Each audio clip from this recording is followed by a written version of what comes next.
Wings. Blockchain.com. Blockchain.com. Make your crypto play today. And by DallasCowboys.com. Keep track of the boys with daily podcasts and up-to-the-minute blogging at DallasCowboys.com and on the official Dallas Cowboys app. Now, here's Eric Chiofalo and Bryan Broaddus. All right, here we go. Welcome to Week 8, ladies and gentlemen, the official pregame party of America's team. Sunday Night Football at Levi Stadium, Santa Clara, California. This is going to be a fun one here. Can the Cowboys measure up to the big brother? They have been owned. McCarthy 0-3 versus Kyle Shanahan and the 49ers. Both teams limping into this one. Does that give the Cowboys a little bit more of a chance? 877-881-1053. I'm Eric Chiofalo, and I'm looking at Bryan Broaddus. He's wearing his fantastic pearl snap, long sleeve, pink button-up, his Sunday best, and he's feeling good on a football Sunday as a Super Bowl champion winning scout. How you doing, Eric? I'm great, bro. I'm great. It's good to see you. You know, it's so far an exciting day in the NFL. It's been a great day. Yeah, a lot other than of the Eagles. Yeah, other than the Eagles, but a lot of good football still ahead here in the second half of the schedule of the day games. I'm looking forward to this one tonight.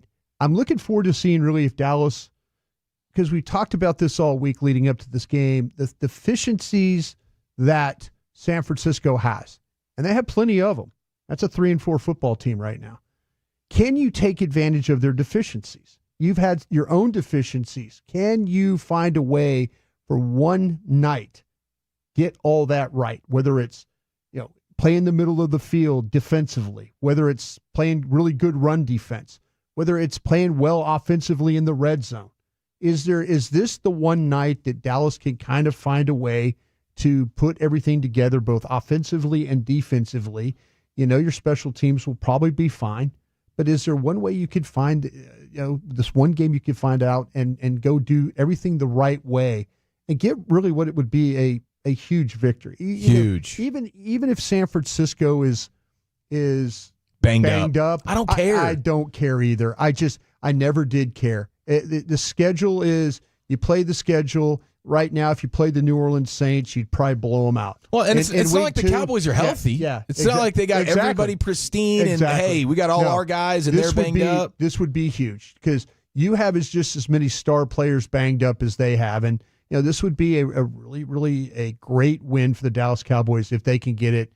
No matter how they get it, just find a way to get it. Yes, find a way to get it. It would be huge for the season. And I know we discussed this a little bit on Friday, Broaddus, but like it's early for an all the marbles game. Yeah. But both of these teams, where they sit, the outlook with the schedules and the difficulty, and the way the NFC is packed tight from a wild card standpoint, this is kind of one of those pivotal early season games. Even though I guess we're kind of at the midway point to some extent, but it still feels early to feel like, man.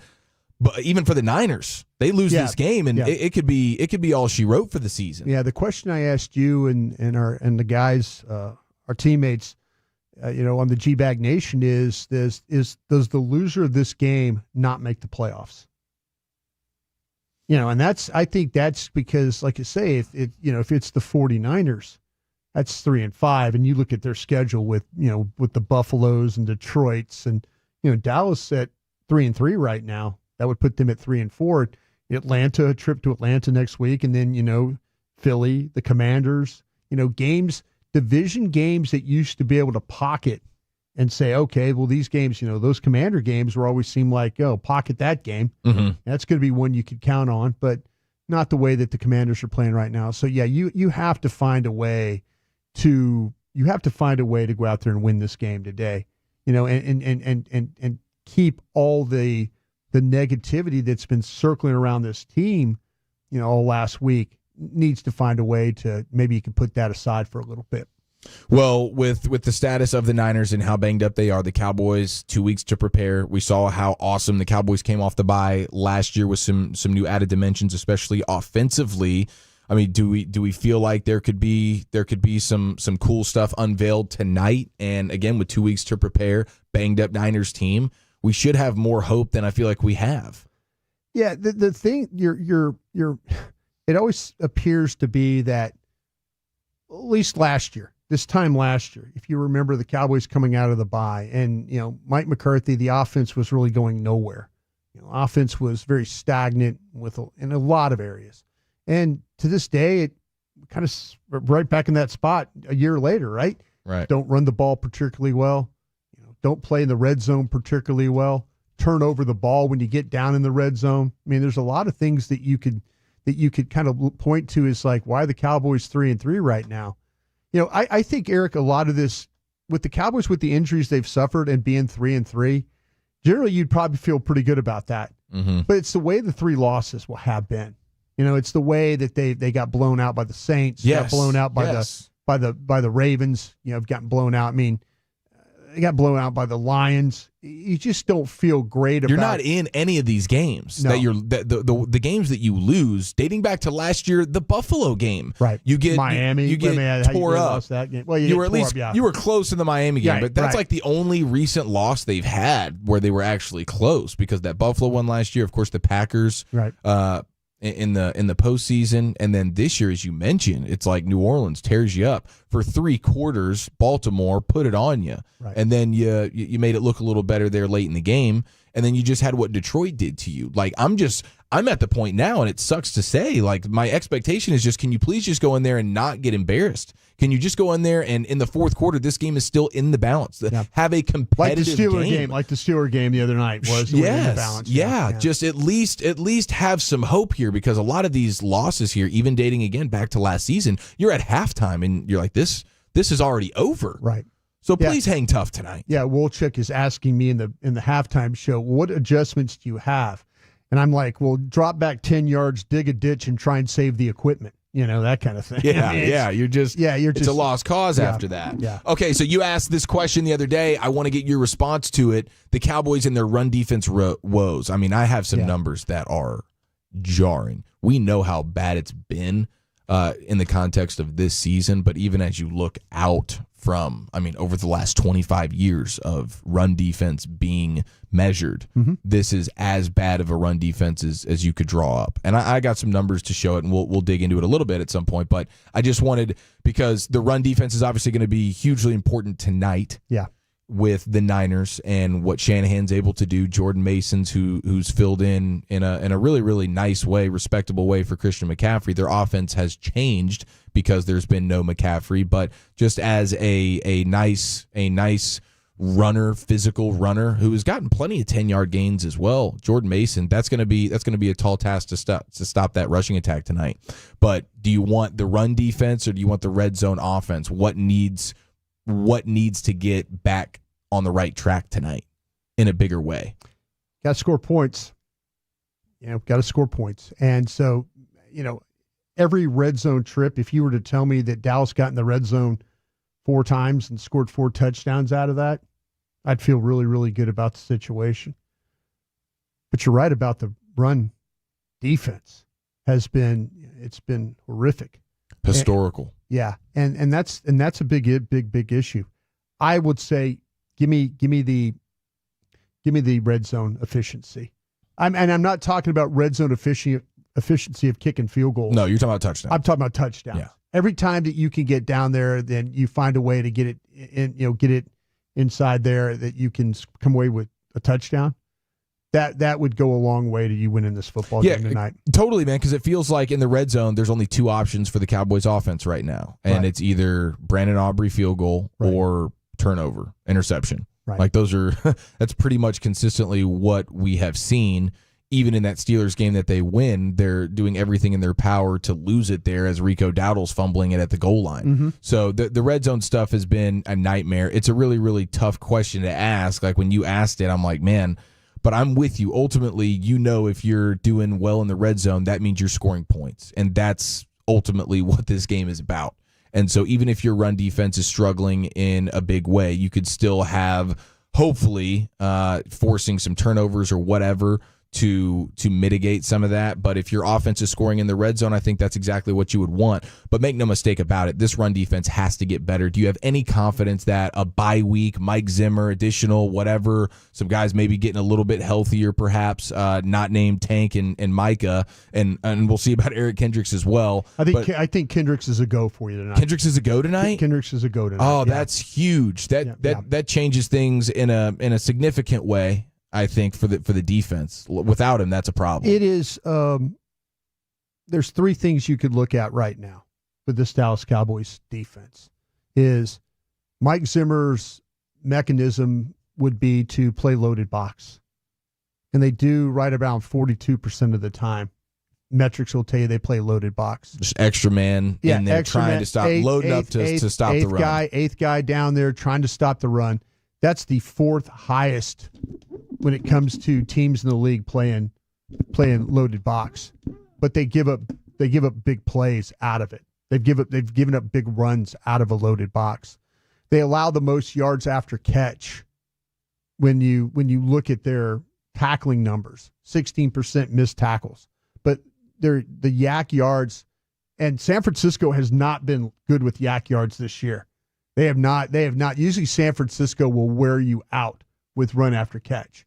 They've been near the bottom. They're right at, I think, 4.4 per catch. Yeah, they're not throwing the line of scrimmage plays or the screen game as well. You watch them play, and you're like, man, usually you see 2 or 3 beautiful screens, running back, tight end, receiver. Yeah, Deebo Samuel has played running back several times. They've thrown him the ball one time.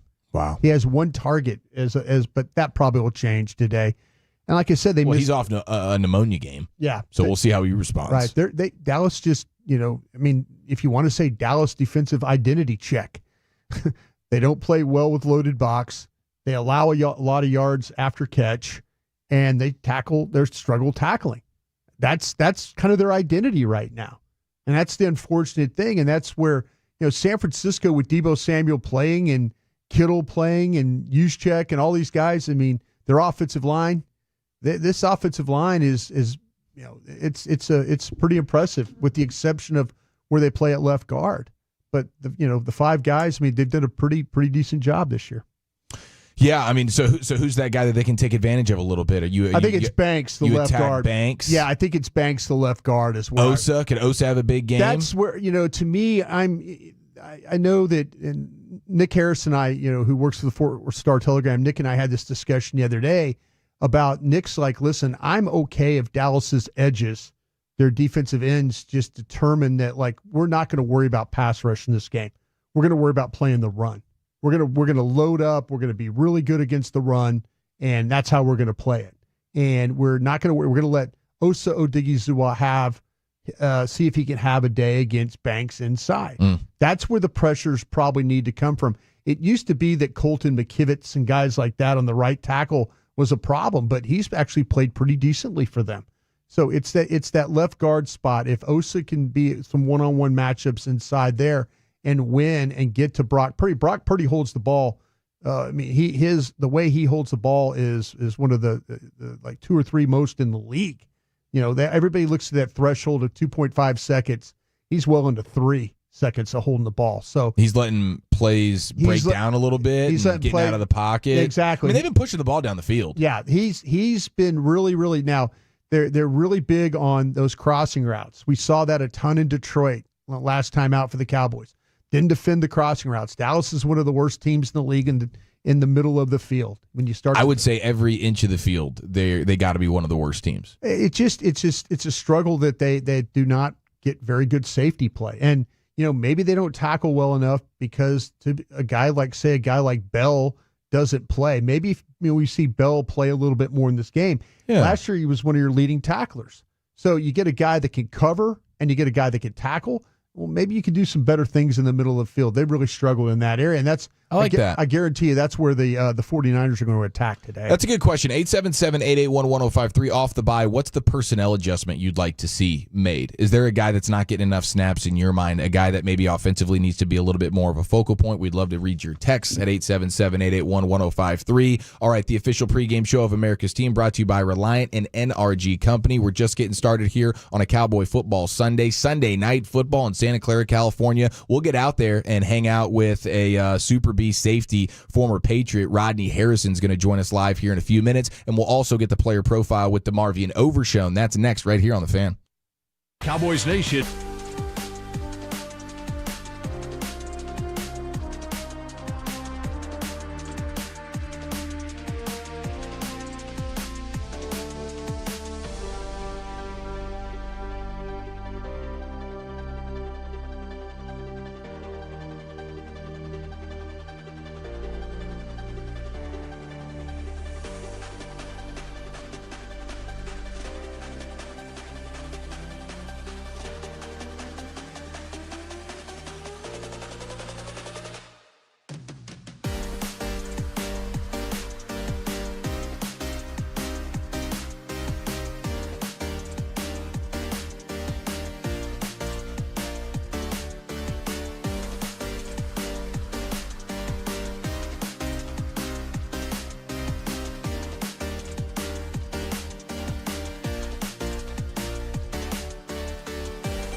Tickets. Terms and conditions apply. See nature'sownbread.com/tickets for more details and official rules.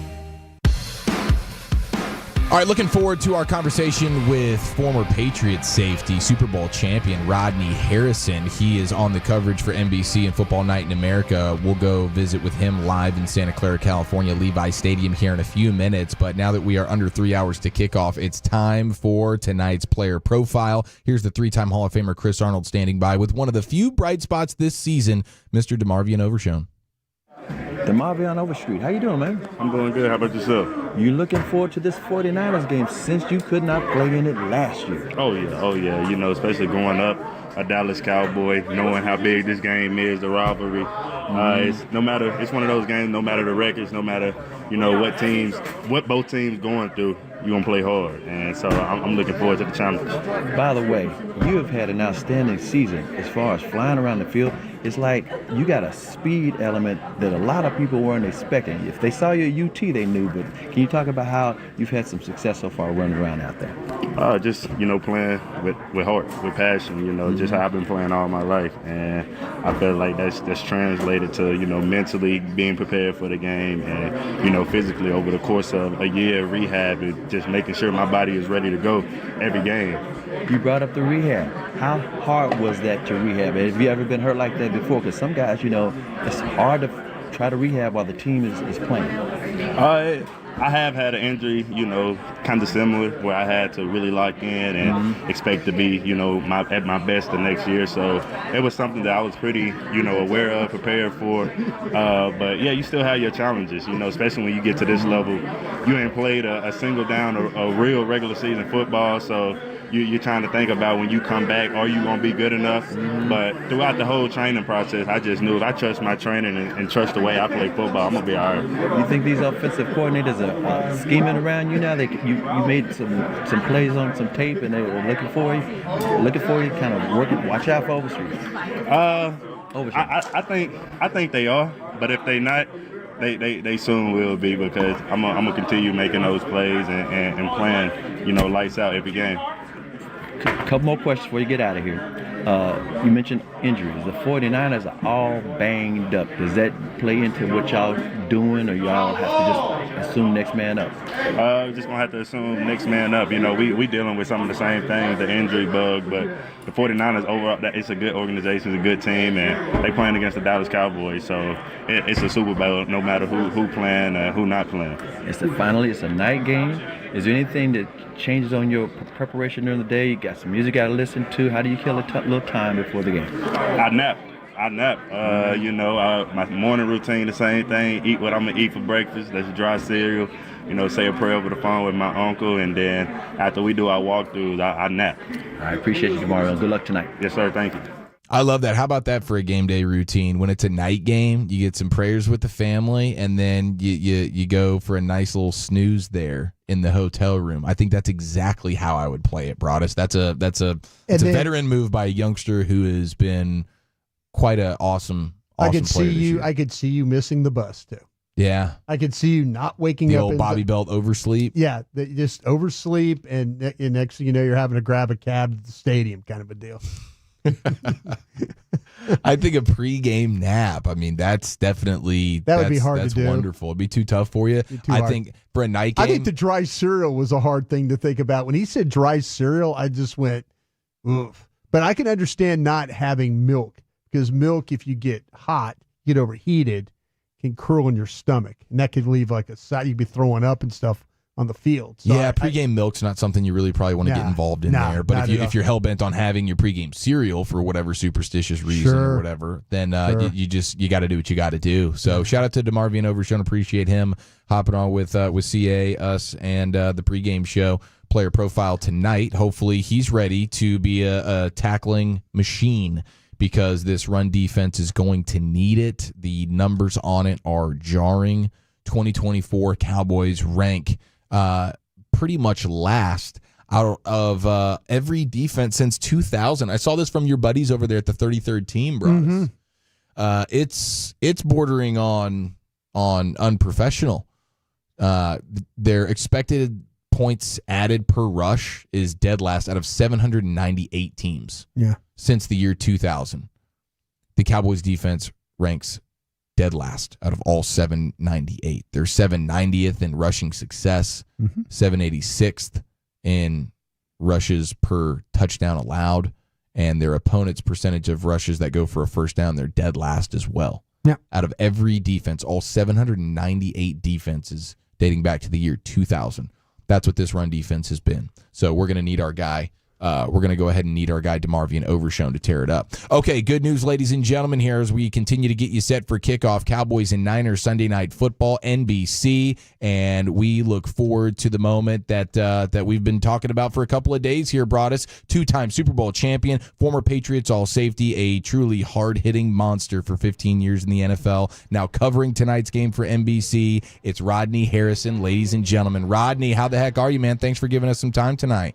What's up, fellas, man? This is really nice, man. You look at the field. I'm right here on the field, and the grass looks great, and the atmosphere is starting to build up. So I'm really excited about tonight's game. Rodney, can we interest you in putting on a Cowboy uniform and playing a little run defense tonight? We could use you. We could use you, Rodney. We need somebody that has got a nose for the ball and will tackle and make it hurt for the other guys when it's when you're involved. Well, unfortunately, guys, I think that it really starts up front, and that's the biggest concern. I mean, they got some guys that fly around at the linebacker position and they play with great effort. But if you're getting pushed around, you're getting bullied in the interior of that defense, whether it's Mozzie Smith, Linval Joseph, any of those guys, they got to play with leverage. They got to play with force. They can't get pushed around because everything starts with them. And if they get blown back, then obviously it, the linebackers, they have to take it on, and it just spirals. It's been a complete mess for the Cowboys. I never thought that they would struggle like this, stopping a run. Yeah, in your time, Rodney, have you ever been on a run defense that maybe was really, really bad, but then found ways to get it together as the season went on? Like, because we're just trying to figure out if this thing can be remedied. It's about the players, and everyone's talking about Zimmer, and he said that they have to be able to get off blocks and play with more discipline. And that's something that they haven't been able to do. And to me, that comes from the individual player. It's not necessarily scheme. You can blitz, you can bring guys in, 8-man box, do all those different things. But if you're getting pushed back at the point of attack, then you can't have Overshown and see his athleticism and speed and the way he plays, because now those offensive linemen, they're on top of the linebackers. Rodney, man, the word that's been thrown around a lot in the NFL has been soft. And I, as a former scout and all that, man, I mean, it's a tough-ass game you guys play. It really, really is. And I never feel like anybody's soft. But is it a word that's being thrown around way too much to describe teams, or is it appropriate in some cases? Well, I'll just tell you this. If you haven't played in the National Football League, you don't have any business calling anybody soft. Exactly, yeah. Okay, because it's tough out here, man. And even you saw the example last week when I think it was Gerard Mayo, head coach of the Patriots. Sure. He called his team soft. This is a new era. You can't do that. As a head coach, you have to assume the responsibility. Right. You have to say, hey, it's my fault. It starts with me.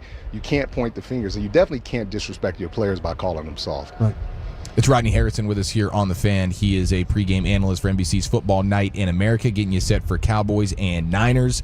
Now, from a defensive perspective, Rodney, what do you see from this Shanahan offense and this scheme that makes it so challenging to defend?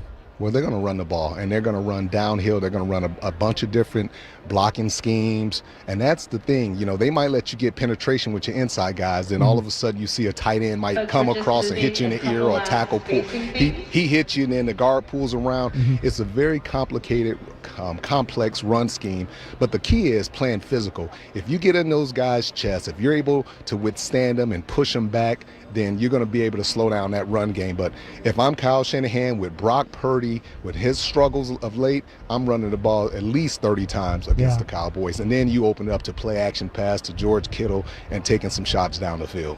Rodney, from the San Francisco point of defensive things, they've been not very good in the red zone in defending. Is there anything you're picking up on that, or is it just again about assignments? It's about techniques. Is it anything there? I think it's all of that. I think they're not as good. I mean, you think about it. You lose a Javon Hargrave, a guy that you gave $100 million to. Then you lose a Dre Greenlaw, who's an excellent cover guy, middle linebacker, and then you lose Talanoa Hufanga. So you're losing your three of your best guys on 3 levels of the defense, and that's a big part of their struggle. But you also look at in the secondary, they got some good young players, but they're young and they're trying to learn from one another. They're trying to grow in the National Football League, but they got some good players on the defensive side of the ball, and they're going to be pumped up. That motion is going to drive them, and this is a must-win for both teams. So I'm really excited.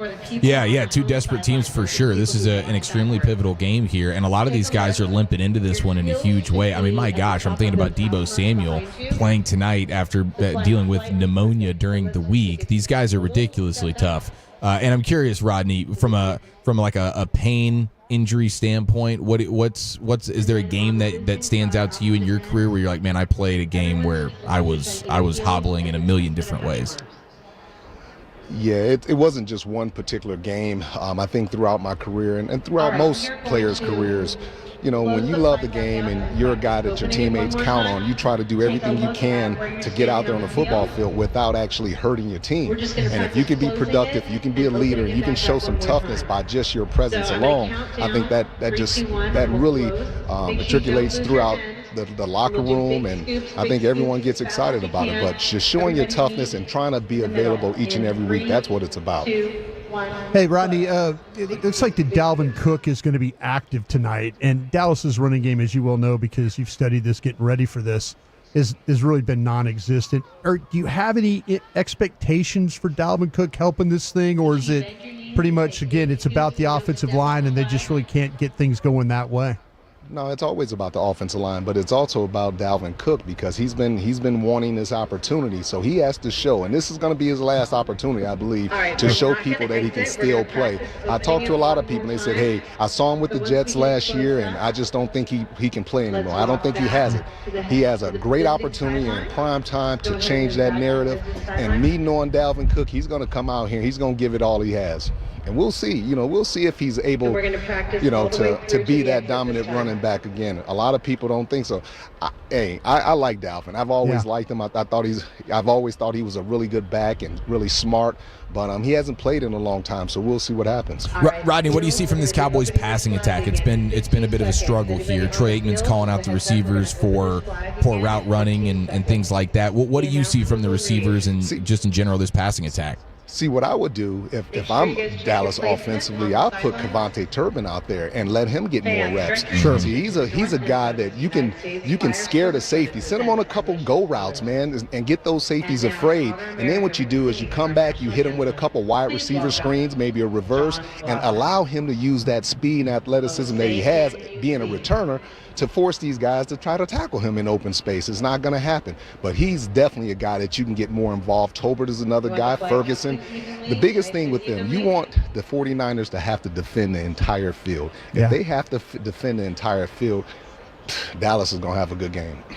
I totally agree with you, right? I mean, because I know San Francisco is going to do that to Dallas. They're going to make Dallas defend the whole damn field. I mean, they're just, it's the way you described it with all the motions and the pulling and the running and all that. But I do agree with you about that. I think just if you're San Francisco, why throw the ball tonight? Just make Dallas try and play run defense. And almost if you're Dallas, why even run the ball? Yeah, exactly. Yeah, you know what I'm saying? Because you don't have to. I mean, they're gonna get pressure. Forgive me, guys. It's so loud up in this stadium. But these, it kind of threw me off a little bit, man. Yeah. No, it's all good. You're good. Rodney Harrison with us here on The Fan here, pregame analyst, NBC's Football Night in America, Sunday Night Football in Santa Clara, California, Levi's Stadium. Okay, so we actually just played a clip of Cowboys linebacker DeMarvion Overshown shortly before you joined us, and he was talking about the night game and the pregame routine that he has for night games. He gets a pregame nap in. He also has some dry cereal, no milk to go along with it. How insane does that seem? Were you ever able to take a nap before a game? Yeah, taking a nap is a really smart thing to do because it's just like you sit around and you create your own anxiety around the hotel because you get bored, you get anxious. And if he's able to take a nap, really get that mind right, I mean, and this is a kid that can play, man. You watch this kid play, man, and just the passion. I mean, he's this undersized guy, but he's fast. He plays physical. I love this kid. When I watch this kid play, I'm like, wow, this kid is he's a player, man. He's not the biggest name or anything like that, but he shows up every week. And that front defensive line, they have to do a really good job of keeping those offensive linemen off of him and allowing him to run from sideline to sideline and make plays.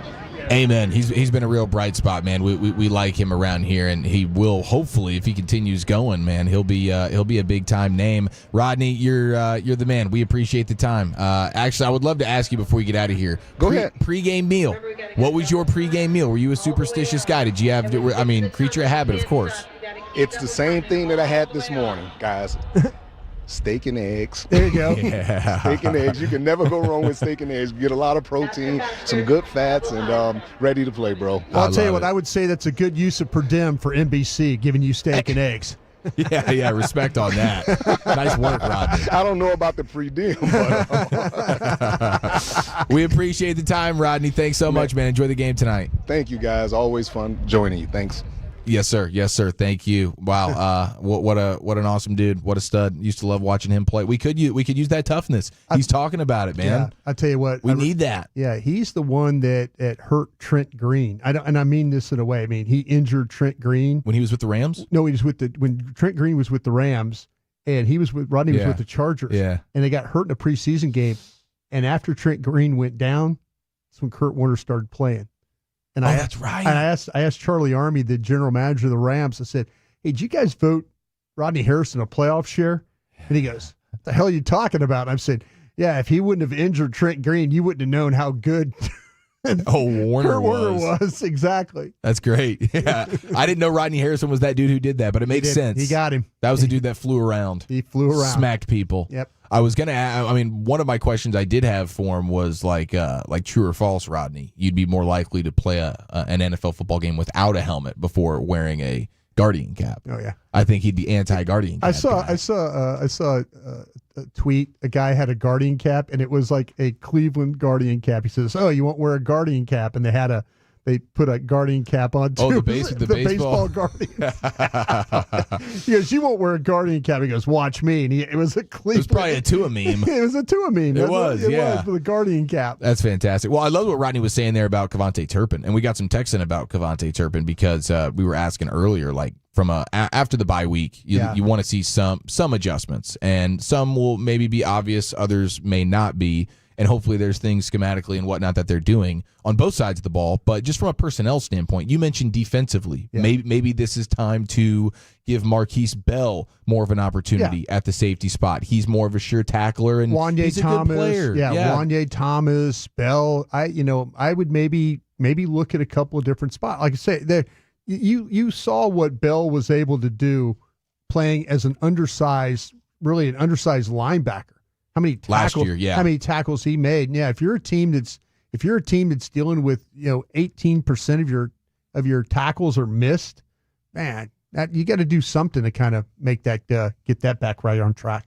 Now, Rodney Harrison is throwing out Kevontae Turpin as a guy that he would like to see a little bit more of here, and why not for an offense that needs not a lot of experience, but one of your better route runners. I mean, they tried to run the smash route with him in that 4th and 2 game, the 4th and 2 call. I think it was. Yes. Was it Detroit? It was a 4th and 2 call. I'm like games are running into each other. Yeah, I think it was Detroit. Yeah, they tried to run the smash, which is an in and out route, and he got swallowed up by Arnold. That's right, Arnold, the corner from Alabama, swallowed him up.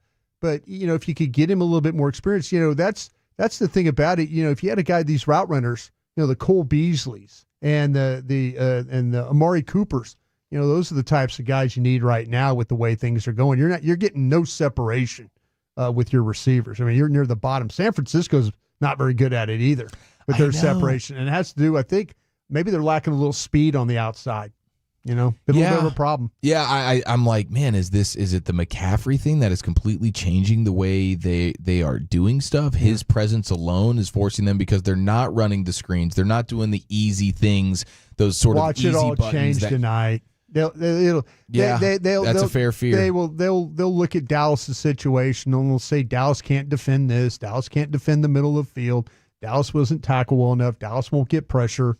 They'll just it'll be like a practice. I mean, I say this in a way. Like, I know it's frustrating, but you're right. You're right. If you had Parsons and Tank and others, I mean, you would, it would help. It's going to be a problem. I mean, they're going to likely block you, and they're likely going to make some big plays with the way that they've, with the way their offense plays. All right, we are now 2 hours and 38 minutes to kick off Cowboys and Niners, the official pregame show of America's team. How about this guy here in the 903? Can I get a shout out to Jameis Winston? Busted up my 4-team teaser parlay. That's gut-wrenching. That happens, but we're Team Jameis up in here, man. Browns get a dub over the Ravens. It's been a crazy football Sunday, and we will have some football Sunday takeaways for you before we go inside the Star live from Santa Clara with Bobby Belt coming up here in just a few minutes next year on The Fan.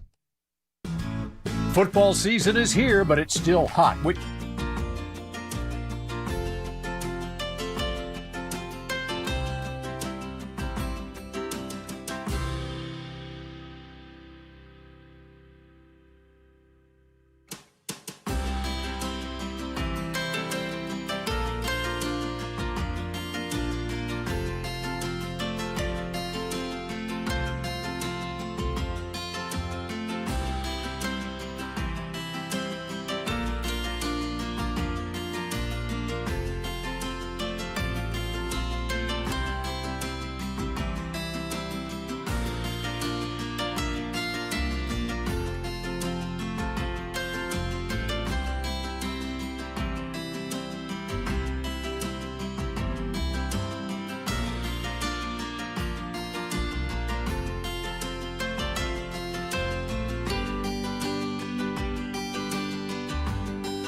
better ingredients, better pizza. Papa John, the official pizza of the Dallas Cowboys. It's National Tight Ends Day, ladies and gentlemen, and I'm filled with tittle fear. I feel like Trayvon Diggs right now. Scared out of my boots over this guy. Only tight end to finish each week in fantasy as a tight end one. He's been racking it up pretty good, and Kittle has been targeted on 24% of the routes when Ayuk is off the field. No Brandon Ayuk tonight. No Jawan Jennings. You have a banged-up Deebo Samuel. It's the rushing attack first and foremost with Jordan Mason, Juszczyk, and the way they do things under center. And we know the Cowboys' run defense is a nightmare, but when they go play action pop on you, George Kittle is the man that I fear as the Cowboys are giving up almost 9 yards per target to tight ends right now. Let me throw you something out there, too, if you like the metrics with Brandon Ayuk not being in the lineup. Oh, yeah, yeah. And you can help explain this because you're really good with numbers and stuff. The 49ers have generated just 1.6 yards more per play with Brandon Ayuk on the field. Wow, that's big. 7.1 as opposed to him off the field, 5.5 since 2023. The 49ers have also recorded a 8.6% higher success rate with Ayuk on 51% compared to off a 43% over that span. So their average per play is when he's on the field 7.1, when he's off the field 5.5. Wow. So you talk about success rate of plays, 51%. That's 4 yards plus on a successful play. When he's off the field, they're only at 43%. So, if you want to have a little bit of a silver lining, if you believe in metrics and how different a team might look with a guy on or off the field, Brandon Ayuk seems like to me that would be a pretty significant deal. Yeah, man, that's a needle mover for sure. And then you add on to the fact that there is obviously no McCaffrey. Now there's also no Jawan Jennings. We'll see what type of Deebo Samuel they get tonight. But that's a guy who's perpetually banged up, and now he's dealing with the pneumonia stuff. So obviously you're first and foremost trying to stop that rushing attack with Jordan Mason. But I do think George Kittle is a guy who, again, National Tight Ends Day, I think he's going to rise to the occasion. Hopefully our guy does. Hopefully your guy rises. Hopefully Ferguson. Ferguson needs to be a little bit more of a focal point, I think, as well. Like your passing attack, I think, needs to look a lot like, obviously, a ton of CeeDee Lamb, and then how much Ferguson and Turpin can we mix in here? Because I think those guys add a little bit of juice for you. Do you think who's the secondary piece to the passing attack tonight for the Cowboys that you think might be able to unlock something a little bit? Because it's been the secondary pieces in these passing attacks that have really had the most success versus the Niners defense, like Tyler Lockett there, wide receiver 2 with the Seahawks. He had a big game, and really just combined with Noah Fant and Jackson Smith and Jigba, they all had a big game, and they were trying to really focus on taking away DK Metcalf in that one. And I wonder, maybe it'll be the same way for the Niners tonight. Do everything in your power to take away CeeDee Lamb, and then can Ferguson, can Turpin, can Tolbert do anything to strike some fear into you? Well, the biggest problem that you're probably going to have in this football game is blocking their front. And with Tyler Guyton at left tackle, we'll see how much help he gets. We'll see how much help that maybe Terrence Steele gets. You got to help them both. They're both. Last year, Nick Bosa in 17 pass rush snaps, had 4 pressures and half a sack. Yeah, he's only had Steele. On Steele.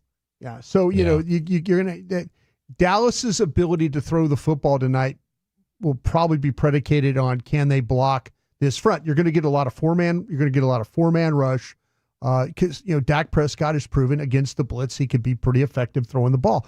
That's not the 49ers game. They're big on the four-man rush. Bosa, Malik Collins, Kevin Givens, Leonard Floyd. Leonard Floyd's turned into kind of a nice player that they've got. Sometimes Dallas has played against these teams that have had really one good pass rusher on the other side. It's been kind of a little bit of a step down, but with Leonard Floyd and Nick Bosa both playing the way they have, it's going to be difficult for both tackles to you have to figure out, do you want to just go ahead and double Nick Bosa's side? chip him, space him, do what you need to do, or are you going to have to think about Leonard Floyd as well? Well, I mean, I think you have to. You can't let Nick Bosa just tee off on your guys. No. Terrence Steele on an island there. That's a mismatch. Yeah. Same with Tyler Guyton. And I know Bosa likes to be a little bit more on the right tackle, but with Guyton playing as a rookie, he's obviously had his struggles. He's going to get his fair share of Bosa. And McCarthy, they got to be prepared to help him on that. And then see if you can live with Floyd and him being one-on-one with some dudes. But that's definitely something that scares you. And just in general, why you feel like the Niners, even though they're banged up and even though they're not quite the same, one thing that you do know they still are, they are physical, man. Yeah. They are physical. They got guys that fly around and smack you at every level defensively. And their MO offensively is they still want to bully you with a fullback and get under center and run at you. Right. And I don't know that the Cowboys are prepared for that type of physicality. No, and you mentioned about the defense. Their corners are extremely effective. They play a lot of zone, but the one thing Dallas has really, really struggled with are teams that have made them have to fight on the outside for space. And so, yeah, that every game that the 49ers and the Cowboys have played, it seems like that the 49ers corners tend to win on the outside because of the physicality that they play with. Across the board, the Niners, that's been one of the biggest keys in each and every one of the games versus the Niners over the last few years. The physicality is it's on a completely different planet for the guys wearing red compared to the Cowboys. And it's no different right now. Again, the Niners are a little bit down. They're obviously banged up. They're not quite the same, but the physicality factor, that was a physical game versus the Chiefs the other day. Yeah. That's two teams that blow for blow, and of course the Chiefs end up winning that football game. But man, I think that's always the eye-opening thing in these games, is just how every play it feels like these dudes are – they are much more menacing. And Fred Warner, I don't know how Dak was able to even sleep last night, knowing that Fred Warner was going to be suiting up against him once again. Yeah. Because that dude is just, he's everywhere all the time, and it's a kryptonite situation. Dak becomes completely different.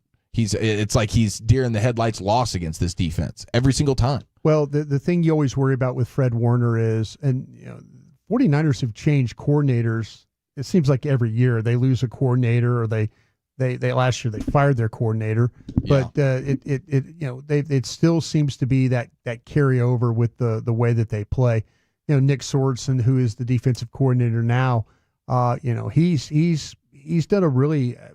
They've had some good moments, of course, with the pass rush, as we've mentioned, the coverage aspect. Yep. But they've also, like we mentioned, they've been bad in the red zone. If Dallas can find a way, just, get into the red zone, put together some really good plays, put together some good drives, finish some drives. Finish them, man. I'm not talking about Brandon Aubrey field goals. Or interceptions in the end zone either. I'm talking about, but the one thing when you mentioned Fred Warner, Dak Prescott tends to lose track of him, in coverage. Yeah. And all of a sudden he's not where he's supposed to be, but then he ends up like making a heady play or a football intelligent play. You have to be worried about him punching the ball out. He's always going to ripping at the ball. He's just a really, really good football player, and Dallas has had a lot of problems with him. All right, the creators of Buffalo Casino Games bring you Cowboys casino-themed games, and kick off with America's team on and off the field with Cowboys-themed casino games developed by Aristocrat, a proud sponsor of the Dallas Cowboys. Do you have a gambling problem? Please contact 1-800-GAMBLER for 21 and over. All right, we're under 2 hours and 25 minutes to kick off Sunday Night Football in Santa Clara, California. Let's go live to Levi's Stadium inside the Star with our Cowboys insider, Bobby Belt, coming up next right here on The Fan. Spurs assistant coach Becky Hammond on Inspiration.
Meet your wild side. Volleman's Dairy, the official milk of the Dallas Cowboys. And by DallasCowboys.com. Keep track of the boys with daily podcasts and up-to-the-minute blogging at DallasCowboys.com and on the official Dallas Cowboys app. Under 2 hours and 20 minutes to kick off Sunday night football, Cowboys and Niners. Let's go live to Santa Clara, California. Levi's Stadium, inside the Star with our Cowboys insider Bobby Belt. Then we'll get to Babe Laufenberg and Behind Enemy Lines with Matt Barrows of The Athletic. He covers the Niners. Bobby, happy game day, man. Did we just get some unfortunate Rico Dowdle news? What do you know? Yeah, we did. Cowboys PR a few minutes ago tweeting out that upon arriving at the stadium, running back Rico Dowdle became sick. He is being evaluated by the team's medical staff, and his game status is now questionable. So we get inactives here in about a half hour, and so that may change things a little bit. If you were looking for where the carry is going to come from potentially for, Dalvin Cook, that might be it right there. Hey, Bobby, okay, did you ride over on the media bus? I did. How was the ride? Okay, did you get motion sickness on the bus? No, I didn't at all. Not you, him. Was it one of those rides? And I'm asking this question because sometimes when you're not feeling great, you get on those buses and they sling around the way they do. Maybe he got a little, maybe some motion sickness or something like that. Get on Dramamine. I'm just trying to kind of figure out all of a sudden why you get on a bus and then all of a sudden you're sick. Yeah, potentially. I mean, it could be just a case of, he can't obviously pick when illness hits. If he's absolutely. If he ate something for breakfast, or maybe he's got a bug, or I don't know. Illness is always such a vague term too. Yeah. That pretty clearly sounds like he had some sort of vomiting situation. But typically I feel like if you have motion sickness, I would think he could pretty quickly identify that. But the drive over wasn't too bad. So sometimes you get in and out of traffic and things like that, and you're slinging it around the downtown area and stuff. I just was curious because it's funny that because I've been on those buses before. I know Chief has ridden on buses or in cars and stuff where you. I get car you're sick. sitting there and you're looking out the window and you're like, oh my gosh, I don't feel too great right now. But it's surprising me. I tried to reach out to some folks and see if we could get to the bottom of it as well. So hopefully everything's okay. Okay, so what does that mean? More Dalvin Cook, Bobby, and of course Ezekiel Elliott. How do you think that goes tonight? What do you think the plan is for Cook? I think they're going to get look. This is part of what was. They've been working to try and get opportunity for him, or they've been gearing him up to get ready for opportunity. But I think this is also part of just this bye-week reflection time that they took, and they were looking at things and saying, what are some things we can do differently, where can we find some tweaks here or there.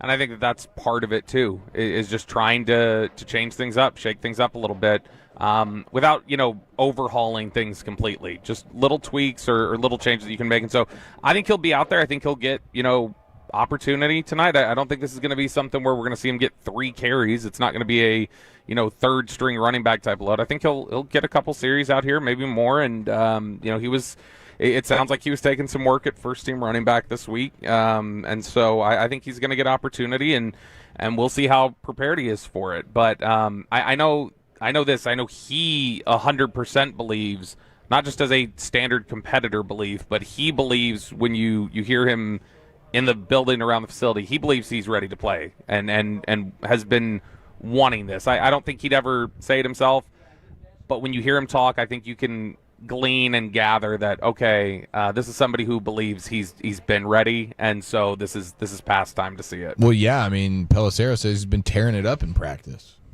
Yeah, look, if you see the same amount of air out here today in San Francisco on the field that they see out those practices, I think you're going to see a similar a showing of tearing it up against running on air. Bobby, I want to ask you a practice question if I could. And again, this is almost like we're talking about practice, Bobby. Yeah, no, but this is this maybe predict or crystal ball this.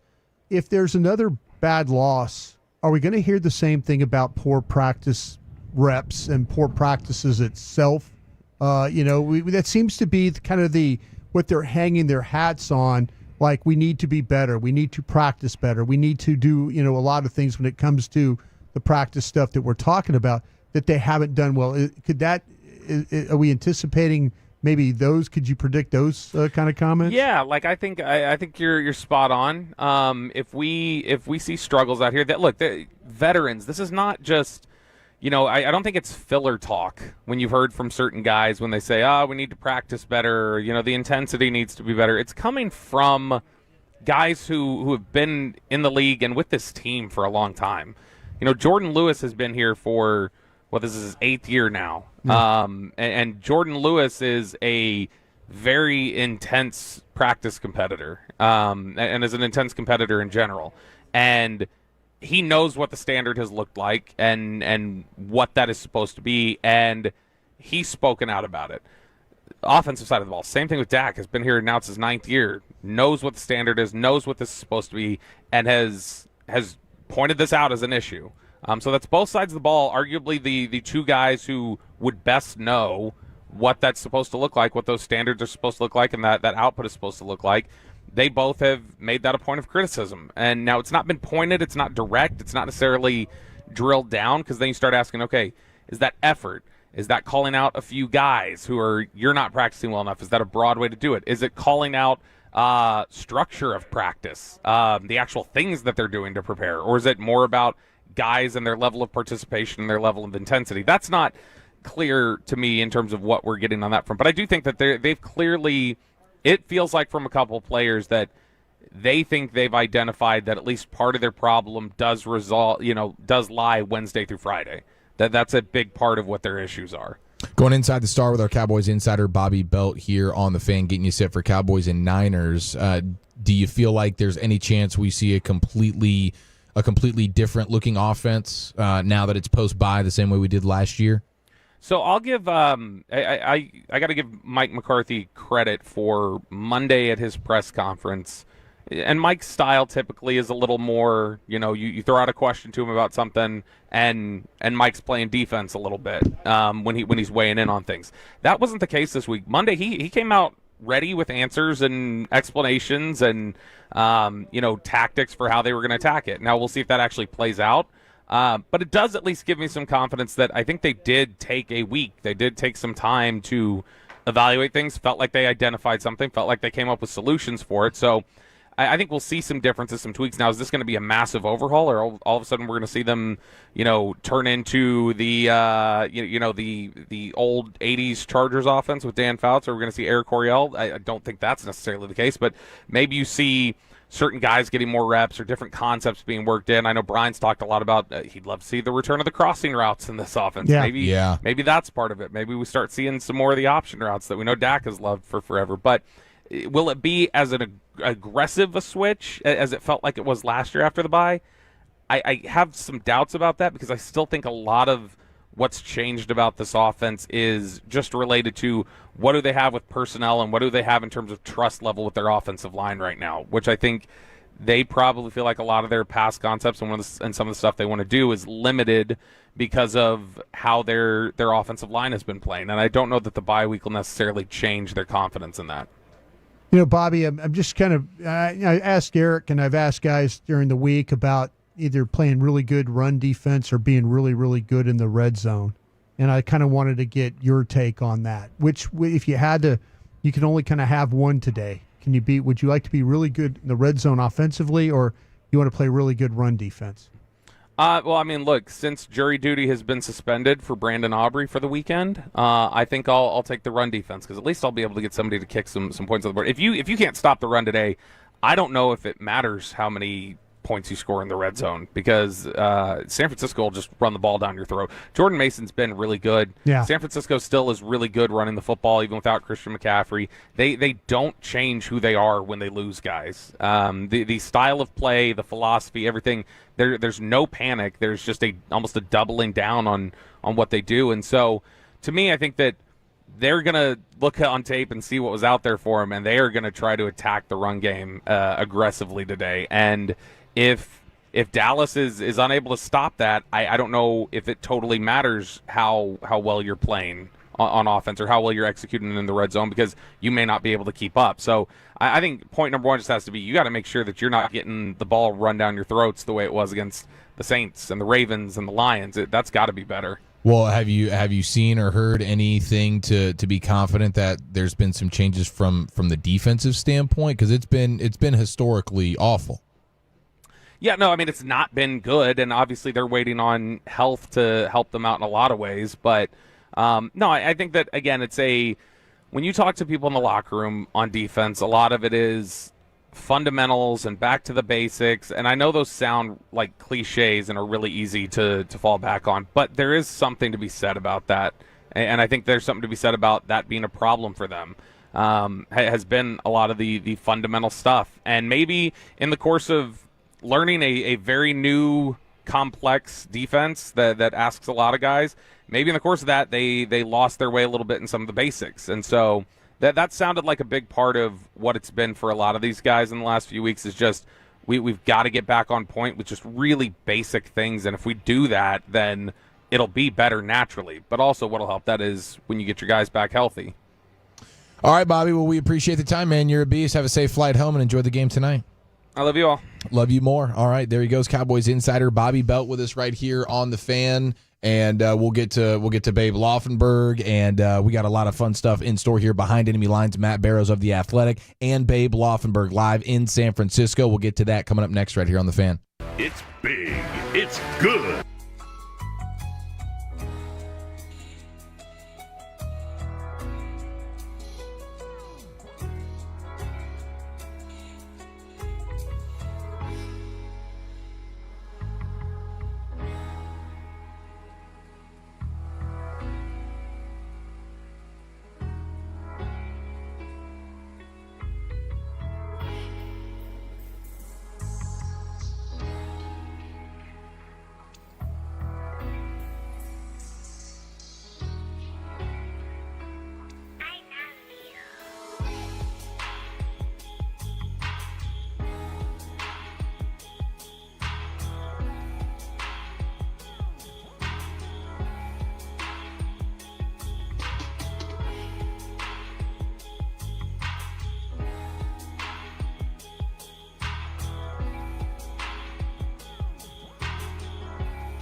Upon arriving at the stadium, Cowboys running back Rico Dowdle became a little bit sick, and he's being evaluated by the team's medical staff, and his game status is now questionable. So that's where things stand. We know Dalvin Cook will be making his Cowboys debut tonight, Sunday Night Football, right here on 105.3 The Fan. And it's time to go live to Santa Clara, California, Levi Stadium, and we'll get to Behind Enemy Lines with Matt Barrows of The Athletic in a few minutes. But right now it's time to catch up with our guy, Babe Laufenberg. Babe, happy game night, man. How you doing?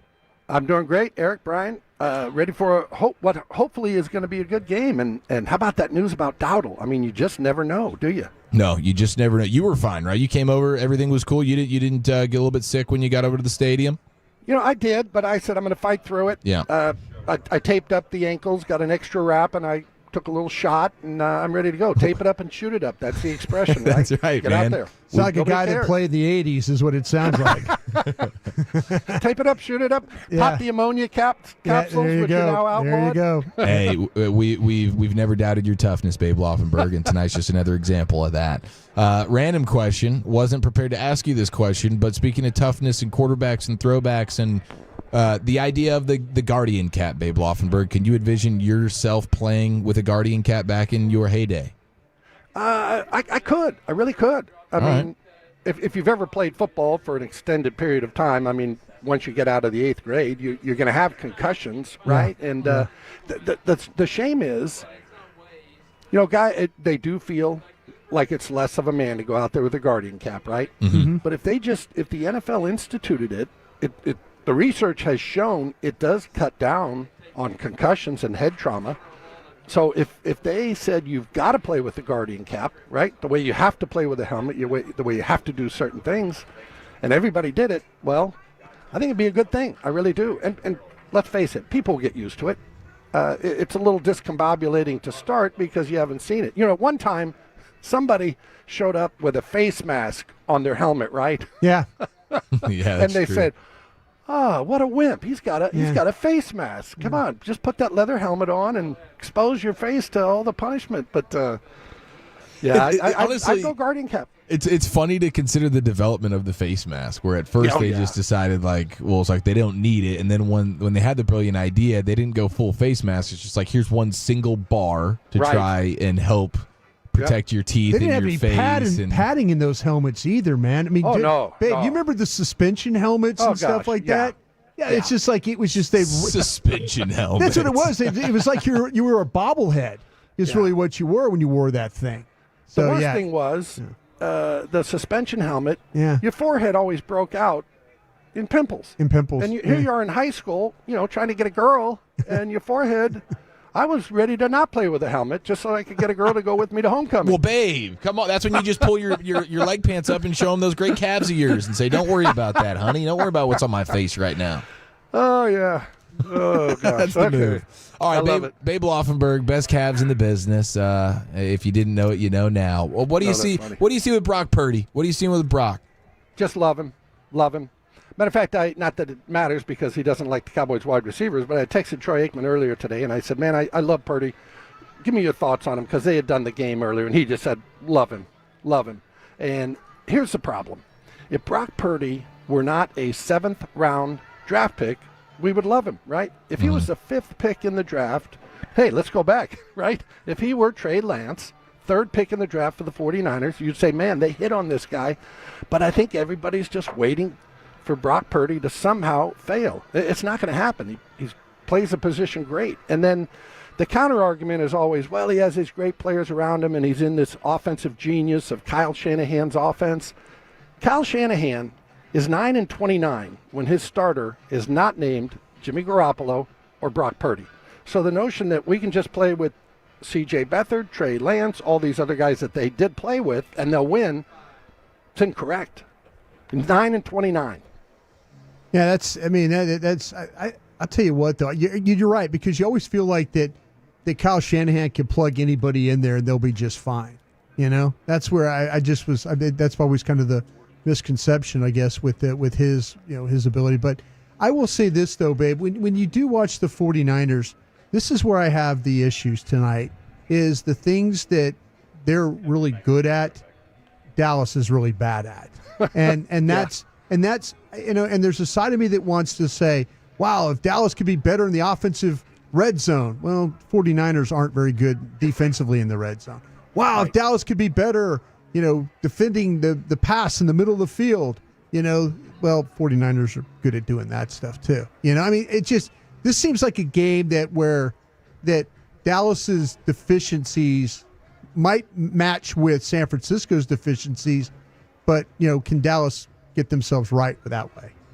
Yeah, and I do think this, and this isn't necessarily a novel idea, but if these two teams meet in the playoffs, the teams are going to look nothing like we're going to see today. I mean, they're missing people. Cowboys are missing people.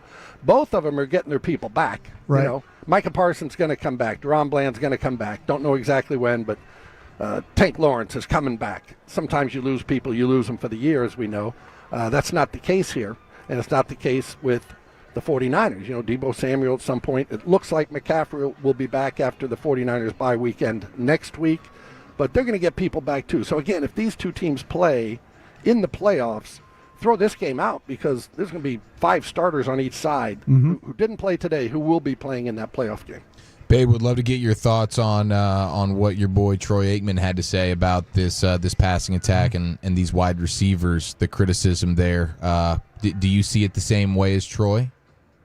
I do. It's not a great route running team. It wasn't novel to me. We have discussions, and we'll send each other, he'll be looking at his game and he'll send me a play from whoever, and I'll send him stuff and we'll discuss it a little bit. And so, no, it wasn't novel to me when that came out. It was like the ESPN article, right, on the tours at the Star. It's like, okay, they've been going on since they opened. So people said to me, did you know they did tours? I'm like, yeah, I see them every time I'm out there. Right. But it's not a great route running team. It just isn't. They're not great route runners. The best route runner is a guy that won't be playing today, Brandon Cooks. Now, I talked on the morning show here on my little segment on Thursday with Sean and RJ, and I played with Art Monk in Washington. Art Monk, when he retired, I believe he had caught more balls than anybody in the history of the NFL. He did set the single season record with like 106 receptions, I believe, in 84. Obviously, it's been broke since. Art was not a great route runner, but he's a Hall of Famer. He was a great receiver. He was big, physical, 6'2", 6'3". He was actually a running back in college for some of his career. But you wouldn't look at Art Monk and say, wow, there's a great route runner, but he was a great receiver. So I see a little bit of that in C.D. Lamb. I wouldn't call it's not a knock on him, but I wouldn't call C.D. Lamb a great route runner, but he is a great receiver. Babe, I don't know. Agree with? Yeah, I don't. Yeah, I was about to say, I don't know if you should feel good that I said the same thing as you did, or you should feel good. Or you should feel really bad that I said the same thing as you. Never want to. Because you've watched a lot of football. Yeah, so trust me. The thing about I'm okay it is, being on the same page. I appreciate that. The thing about it is, though, I just feel like this team. There's a reason why they don't separate. Yeah. There's a reason why there's reasons why Dak Prescott, every other throw was a tight window throw. There's a reason. What if I told you, though, this, babe? What if I told you that San Francisco is near you at the bottom when it comes to tight window throws? Would that be a metric that you would believe in? That it's San Francisco. How could they have tight window throws? Right. I mean, if you're in the NFL, let's face it, your quarterback is going to have tight window throws, but the Cowboys just have too many of them. And I was talking to somebody this past week, and somebody who I respect, by the way, but he said something about Dak's year, not having a good year. And I said, yes, certainly statistically, and he has had a couple interceptions that you'd like to not see, but I said, name me the throws that he has missed where people have been, running free, and you say, oh, boy, he just missed a touchdown, just missed that guy. Everybody misses a couple, but, I mean, just go through your whole mental Rolodex, and, you can't, and I obviously look at the tape every week, watch it 5 times. There's not throws where I say, boy, how did he miss that guy? Is this guy wide open? How did he miss that guy? They're not there. So does it go back to the design of the offense, the guys you have running the routes? I don't know, but it's been tough sledding for Dak from that standpoint. Well, and especially, babe, against this Niners defense over the years, Cowboys have been pretty much unable to put up points. You have, of course, the Nick Bosa factor. You have the Fred Warner factor. Feels like Fred Warner is basically in the huddle for the Cowboys offense, and he knows what play's coming. I don't know. That's the feeling I get every time these two teams play up against each other. He really does, doesn't he? I mean, I always say, you know, when you're young in your career and you don't really know what's going on, you're just kind of guessing, right? Or reacting, I should say. You're reacting to things that are happening. And then you get to that point like a Fred Warner, and you're anticipating what's going to happen. And he just has that anticipation. I can just guarantee you, I haven't been in the building, but I know what Sean Lee did to prepare for games, and I'm sure Fred Warner is the exact same way. I guarantee he spends a ton of time. It's not by accident that you suddenly say, wow, how did he get to that play? And I'm going to post something. I'm not a big social media guy, probably, as you guys know, but I'm going to post, I got a little video, four clips from last year's game of Fred Warner. And I'm at Babe Laufenberg, if you want to check it out later. Haven't posted it yet, but I got the videos together. And one is Fred Warner forcing the fumble on the sideline. Yeah. Then one is Fred Warner covering C.D. Lamb, going to take a slant away on the one side. The ball pops up on the other side. Fred Warner gets the interception. Then Fred Warner is spying Dak, and then Dak breaks the pocket. Fred Warner gets the sack, and finally it's Tampa 2. Fred Warner is running 40 yards down the middle of the field with Jalen Tolbert, stride for stride. Wow. Now you tell me another linebacker that can do all those things. He does remind me, quite honestly, a little bit of Sean Lee. As we all know, Sean had trouble staying healthy. Sure. But when Sean was healthy, he was really, really good, and that same type of player. And here's another one for Fred Warner. You know, we say Sean Lee couldn't stay healthy. Fred Warner has played 118 games. Yeah.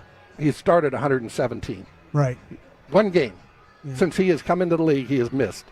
And wow, boy, just a fantastic player. And as good as Bosa is and all that, you got Ward over there at corner, and he's a handful. And Fred Warner is a guy that makes this defense go, in my mind. Yeah, couldn't agree more, Babe Laufenberg, ladies and gentlemen. Appreciate the time as always, Babe. Enjoyed the game, and we'll be listening. Okay, thank you, guys. Appreciate it. Yes, sir. There he goes. All right, now we're going to go ahead and keep it here at Levi's Stadium, Santa Clara, California, and it's time now, as we are just under 1 hour and 50 minutes to kick off Sunday Night Football, Cowboys and Niners. Let's go behind enemy lines with the Athletics' own Matt Barrows, ladies and gentlemen. Matt, thanks so much for the time, man. How you doing? I'm doing well. How are you guys? Doing well. Yeah, looking forward to this matchup. This is not quite the way we envisioned these two teams coming into this one when we had it circled before the season started. But these Niners, what's going on with some of the health stuff tonight? It looks like Kittle and Debo, they're going to be a go. Are they full go, or what's the plan for them tonight? Yeah, I think George Kittle's going to be full go. The big question is Debo Samuel, because just 4 or 5 days ago he was in the hospital with pneumonia, and he got discharged on Tuesday. He was back on the practice field by Thursday, and the question is his stamina. How much can he possibly play? He's a guy that doesn't, he's not one of the top snap guys as far as the wide receivers anyway. I'm just wondering whether it's going to be his full allotment of snaps, whether he's going to be lining up at running back like he usually does for a handful of snaps. How much he plays, I think, is still a question mark for this game.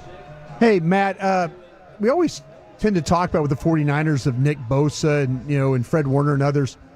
Can you give us a little insight about Leonard Floyd and what he has meant for the 49ers since he came over this year?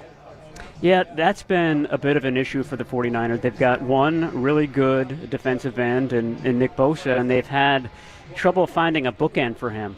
Back in 2019, they made a trade, paid a lot of money to Dee Ford, and he lasted basically a half a season. And ever since then, they've been looking for that guy opposite Nick Bosa, and Floyd has done a good job this year. Floyd is very good at keeping his eye on a play. He's not a guy that is going to beat you in one move, but he is never washed out of the play, and he's a good guy to have opposite Bosa, because Bosa will flush quarterbacks into Leonard Floyd, and that's how he's gotten a lot of sacks over his career. He's been Mr. Consistent over time, doesn't miss a lot of games, and he usually finishes with about 9 or 10 sacks a season. And if he did that this year, I think the 49ers would be very happy. Yeah, and Matt, in looking at your tape too, I've noticed this Kevin Givens playing quite a bit. He's 3.5 sacks. What's been the difference? I know he's been with the squad here for a little bit, but what's the difference between what he's been when he first came to the 49ers as what he is this year for you? I think it's opportunity for him, and he's not going to play today. He's out with a groin injury. Okay, but that's been a theme for these guys. They lost Javon Hargrave for the season with a triceps tear. Malik Collins, he was with the Houston Texans last year. Jordan Elliott. Both those guys are going to play today, but all of those guys have been injured this year. They've all been on the injury report. We're coming up on the trade deadline. That seems like a position. If the 49ers found an interior player, like a Dalvin Tomlinson, for example, with the Cleveland Browns, that might be something that would cause them to pull the trigger. They've been banged up all over the place, but defensive line and interior defensive line in particular. We're talking with Matt Barrows of The Athletic here, going behind enemy lines, getting you set for Cowboys and Niners. No Brandon Ayuk. What type of impact do you expect that to have offensively? Of course, no Juwan Jennings as well. You couple that with the McCaffrey stuff. Who steps up in the place of Ayuk? Yeah, that's the theme of the game, and the 49ers want to see that happen today. They drafted Ricky Pearsall, number 31 overall. Everybody knows his backstory. Last week was his first game back after being shot on August 31. He has a similar skill set to Brandon Ayuk, but he missed most of training camp. He had a shoulder injury and a hamstring injury, and then he had the incident in San Francisco on the 31st. My point being, not a lot of time to build up a rapport with Brock Purdy, not a lot of time to really master the timing of this offense. So the 49ers would love for him to just kind of step into that spot. I'm a little skeptical that it could happen quite this quickly, but I think they're looking for signs. Again, the trade deadline coming up, a lot of wide receivers might be available. Is that an area where they need to think about making a trade, or will they stand pat with the guys that they have? Matt, if you look at the 49ers right now, though, if they somehow were to lose this game, where do you think their playoff chances are? I still think they're good. I think Cowboys fans will recognize that sort of the saving grace this season is that everybody's struggling in the NFC. Sure. It seems like. So no one's pulling away, and that's especially the case in the NFC West. We're talking right now, and I think the Seahawks are losing to the Bills, for example. As long as you can still be in the hunt at the halfway point, I think the 49ers will feel good because they are getting Christian McCaffrey back probably a couple weeks from now. And then they've been missing Dre Greenlaw. Your listeners will probably remember him tearing his Achilles on the sideline of the Super Bowl. Yeah. He's a big part of this defense as well. So two big players coming back at some point in the month of November. Will there be a trade? My point is that if they can kind of hang around, they were 3-5 at the halfway mark in 2021, and they made it all the way to the NFC Championship game that year. I think that they're hoping for a similar sort of second half bounce back this year.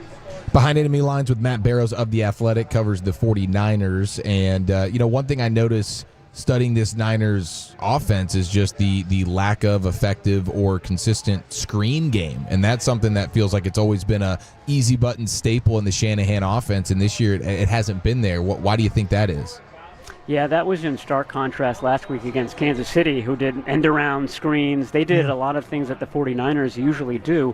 It hasn't been there. I think one reason is, Deebo Samuel used to be that guy. He's not quite as fast as he used to be, and then obviously he was having the issues with pneumonia last week, so he played just 4 snaps.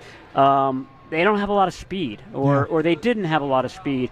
The exception are Ricky Pearsall and Jacob Cowing, two rookies who hadn't played any snaps really until last week. Now they're forced to play those guys. So especially Cowing, he's a sub 4.4 guy. I think he was a fourth-round draft pick. He looked good on screens. He looked good on end arounds in the preseason. For some reason, Kyle Shanahan does not like to play rookies, and he does not like to play rookie wide receivers. He has no choice this week. So I think those guys will get in, and that's the type of play that you could see them using on Cowing. You might get 6 to 10 snaps today, and probably half of those will be those, I don't want to say gimmick plays, but those types of plays that you're describing. But we've noticed that the 49ers just haven't separated the routes and all that. Is that you used the word speed, and I totally agree with you. I think there is a little bit a lack of speed with this group.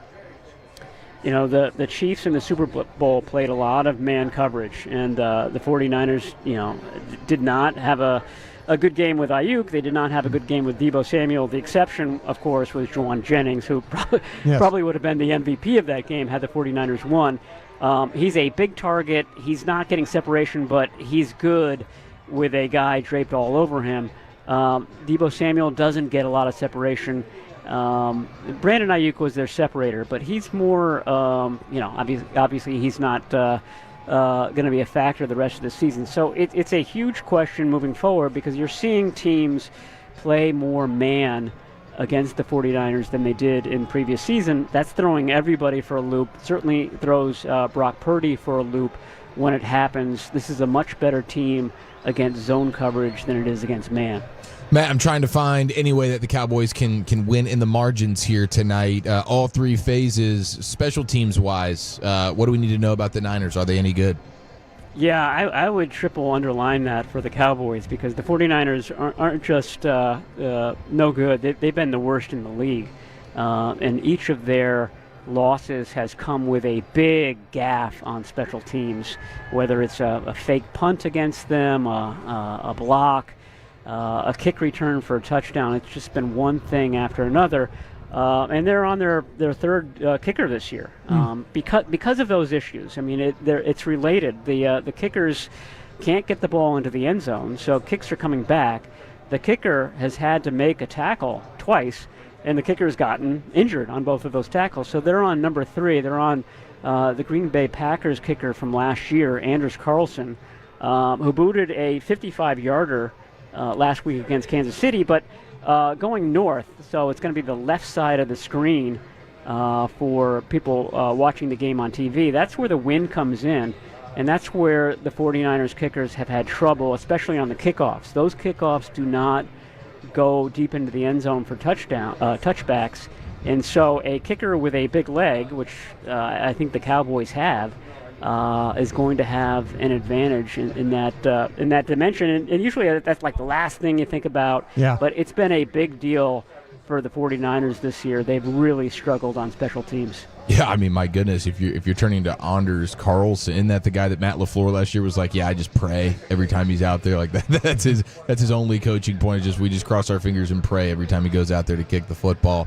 Well, Matt, I'm putting in the call for this is just a Jordan Mason and George Kittle game tonight, and those are going to be the two guys that offensively are carrying the load for the Niners. I think that's a good call. Obviously, Kittle had a big game against the Cowboys last year. Jordan Mason has been, I don't know what this team would be doing if Jordan Mason weren't around. He's really been a savior the first half of the season. The issue has been scoring in the red zone, whereas Christian McCaffrey was just a scoring machine anytime they were inside the 20 last year. They haven't had that same success with Mason, either running the ball or certainly passing the ball. So that's been his only shortcoming as the number one back this year. Well, Matt, we really appreciate the time and the wealth of information, my friend, and enjoy the game tonight, dude. We'll hopefully catch up again down the line. Okay, thanks for having me on, guys. Yes, sir. There he goes behind enemy lines with the Athletics' own Matt Barrows covering these 49ers. All right, we got some game action going on right now. Mahomes and company maintaining their lead over the Raiders. The Bears finally scored a touchdown versus the Commanders in a game where I believe they still have only the Bears like 3 or 4 completed passes, but DeAndre Swift just took one to the house, and now we have a ball game with the Commanders up 12-7 on the Bears. Let's get the scoop. Christy Scales, we just heard about Rico Dowdle. He shows up to Levi Stadium tonight, and he's under the weather. He's questionable now. We'll get the details on that and everything else you need to know about the Cowboys with the best in the business. Christy Scales next right here on The Fan. You don't want to miss the next.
And up-to-the-minute blogging at DallasCowboys.com and on the official Dallas Cowboys app. All right, just about 90 minutes to kick off here. Cowboys and Niners Sunday Night Football. Let's go live to Levi's Stadium and welcome in Cowboys sideline reporter Christy Scales to give us the scoop here. Christy, happy game night to you. The Rico Dowdle stuff. He shows up to the stadium and all of a sudden he gets a little bit sick. What do we know? Well, it's a fever, and although we're just a couple minutes away from the official release of the inactives, I'm told that he will not play tonight, so that means Deuce Vaughn will be active tonight. So the original plan was, of course, Dalvin Cook, elevated from the practice squad, so he was going to get some work tonight, of course, with Rico Dowdle and Zeke Elliott and Hunter Lipke, but now with Rico, the fever, and not playing tonight, Deuce will be active. So, yeah, a little bit of the best laid plans, right, guys? And then then it's game day and you have an illness. So, but that's, why you have the guys, even though they don't think Deuce is probably going to play. Unlike Bill Parcells in the modern day NFL, you bring those guys with you to the stadium. You bring them on the road trips because you may need them, and that's the case tonight. Christy, do you have an idea of the other inactives? Maybe get a little jump on that? I don't want to put you in a bad spot or anything. No, I got it for Cowboys. So we knew that Micah Parsons, of course, was not going to play because of the ankle injury. Kalen Carson still not ready to go with that shoulder injury. So the defense is without Micah Parsons and without cornerback Kalen Carson. Andrew Booth, the third-string cornerback, is inactive. That's coach's decision. And then usual suspects. You have offensive tackle Matt Waletzko inactive, and Trey Lance is your third quarterback. So that's good news from a linebacker standpoint because a couple of the linebackers were on the injury report during the week and missed some practice time, but they are available tonight. So middle linebacker Eric Kendricks returns after missing the last game with shoulder and calf injury, and then Nick Vigil, who missed some practice time this week, he's able to go. So Kendricks and Vigil, and then the rookie Maris Leafau will be your three green dots for tonight. All right, very good. The Kendricks news is huge. That's big time for the defense right there. Now, man, it's been a crazy week. The Rico stuff now, just adding another layer to it, but yeah, the Brandon Aubrey stuff this week as well. Christy, how did he fit in some time to still get his work in amidst the jury duty? When we say night practice, literally night practice outside at the Star in Frisco on the outdoor field, because the indoor field at the Ford Center was being used, and they don't have lights on that outdoor field, so it was literally a little bit of light from the horizon and some of the lights from the atrium there at the Star in Frisco on Thursday night. So Bryan Anger, who's the holder, was there. Let me back up and say that on Wednesday night, it was just Coach Fossil and Brandon Aubrey together. On Wednesday night, it was about maybe 6:45 or so. Brandon Aubrey serving jury duty on Wednesday, Thursday, and Friday. And so by the time he got from Tarrant County back to northern Collin County there to the Star, it was just about dark. So on Wednesday night, Brandon just worked with Coach Fossil, and Brandon was working off the tripod and the tee. But on Thursday night, Trent Sigg, the long snapper, and Brandon Aubrey, the punter, Bryan Anger, who's also the holder as well as the punter, they all work together. So all specialists work together on Thursday night, but because there was a high school game going on inside, they were working outside in the dark, and Bryan said it was kind of hard to see the ball when Trent Sigg was firing it back there on the deep snaps. Now on Friday, the kickers don't work on Friday. That's kind of the day off to rest their leg, but Brandon Aubrey was able to go through the walkthrough on Saturday morning with the team, and then we all flew out here. The team charter left at 3 o'clock Central Time on Saturday afternoon, so he's been with the team since Saturday morning. The good news for Brandon is the trial, there's a day off. He doesn't have to go in on Monday, but the trial resumes on Tuesday, so he'll be back there at the Tarrant County Courthouse on Tuesday. Christy, we just couldn't get the people over at the Keurig Dr. Pepper or Dr. Pepper Keurig building just to turn on their lights?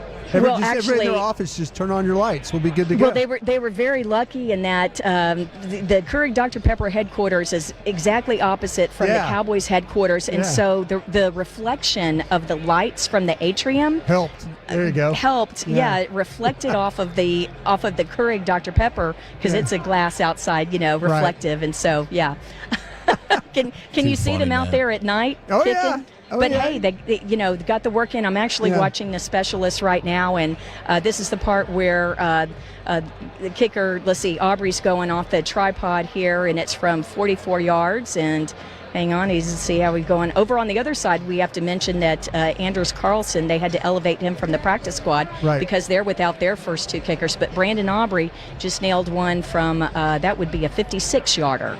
Of course, when you're just working off the tripod there's no pass rush or anything like that. But so far, so good with Aubrey in the warm-ups. Wonderful. All right, Christy, you're the best. We appreciate all the info, and we look forward to catching up with you next hour. Sounds good. Thanks, guys. Yes, ma'am. There she goes, Cowboys sideline reporter Christy Scales. Right, no Rico Daddle tonight. Of course, no Micah Parsons, no Kalen Carson defensively, Andrew Booth as well. But Eric Kendricks is in there, and that is a beautiful, beautiful thing as we continue to get set for kickoff. All right, under 90 minutes to kickoff. How about that? Still to come here on the pregame show. We'll hear from head coach Mike McCarthy. We'll go into the owner's box at Levi's Stadium, and, of course, more analysis from the Super Bowl champion Bryan Broaddus, all next right here on your home of the Cowboys, 105.3 The Fan. Go behind the scenes at the home of the Dallas Cowboys with AT&T Stadium Tours presented by SeatGeek. See what makes AT&T Stadium a unique, world-class facility by taking a VIP guided tour. Check out the owner's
Family Wine and Spirits, official wine of the Dallas Cowboys.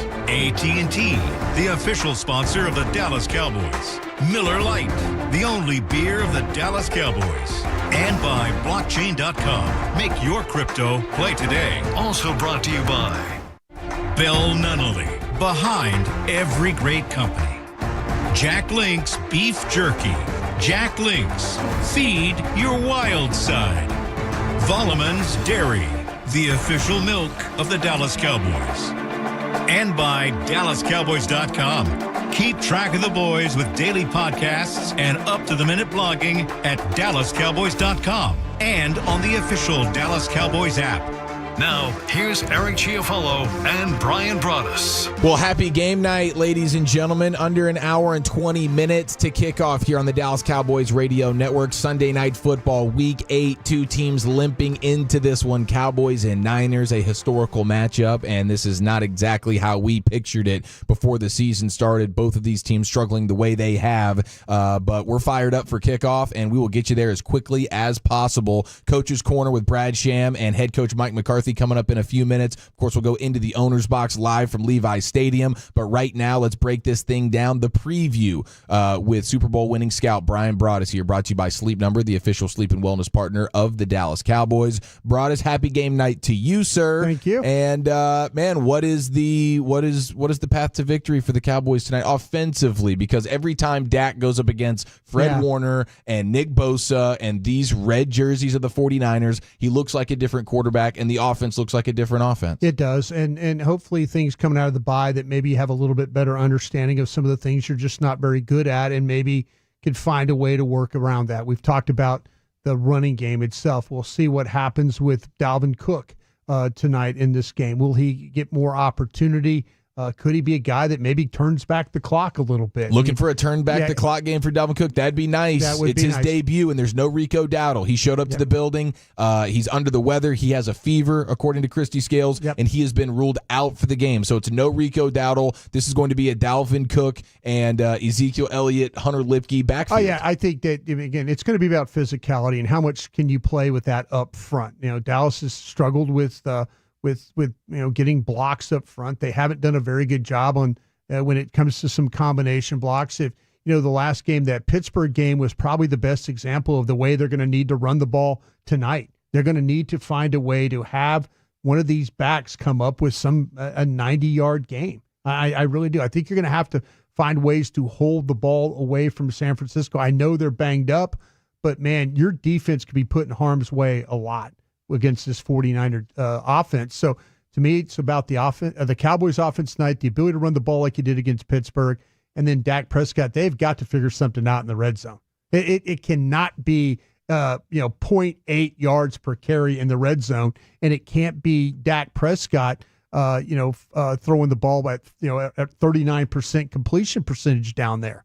They have got to be better down there. They have just really, really, really struggled when it's coming to designing the right plays, executing the right plays, and of course their quarterback has paid the price of that, and they paid the price of it on the scoreboard too. For sure, they just haven't scored the touchdowns that they need to stay in these games. Man, it's the red zone on both sides of the ball for the Cowboys. I mean, offensively, you mentioned it, 6 of 16 in the red zone in terms of scoring touchdowns. Well, only 6 times out of their 16 opportunities, and then that's 31st in the league. And then the Cowboys have allowed a touchdown 14 of the 19 times that the opponent has been in the red zone, and that's 31st in the league. Yeah, so it's been bad on both sides. I mentioned the thing about the Cowboys and their lack. They've only had 12 carries in the red zone this year.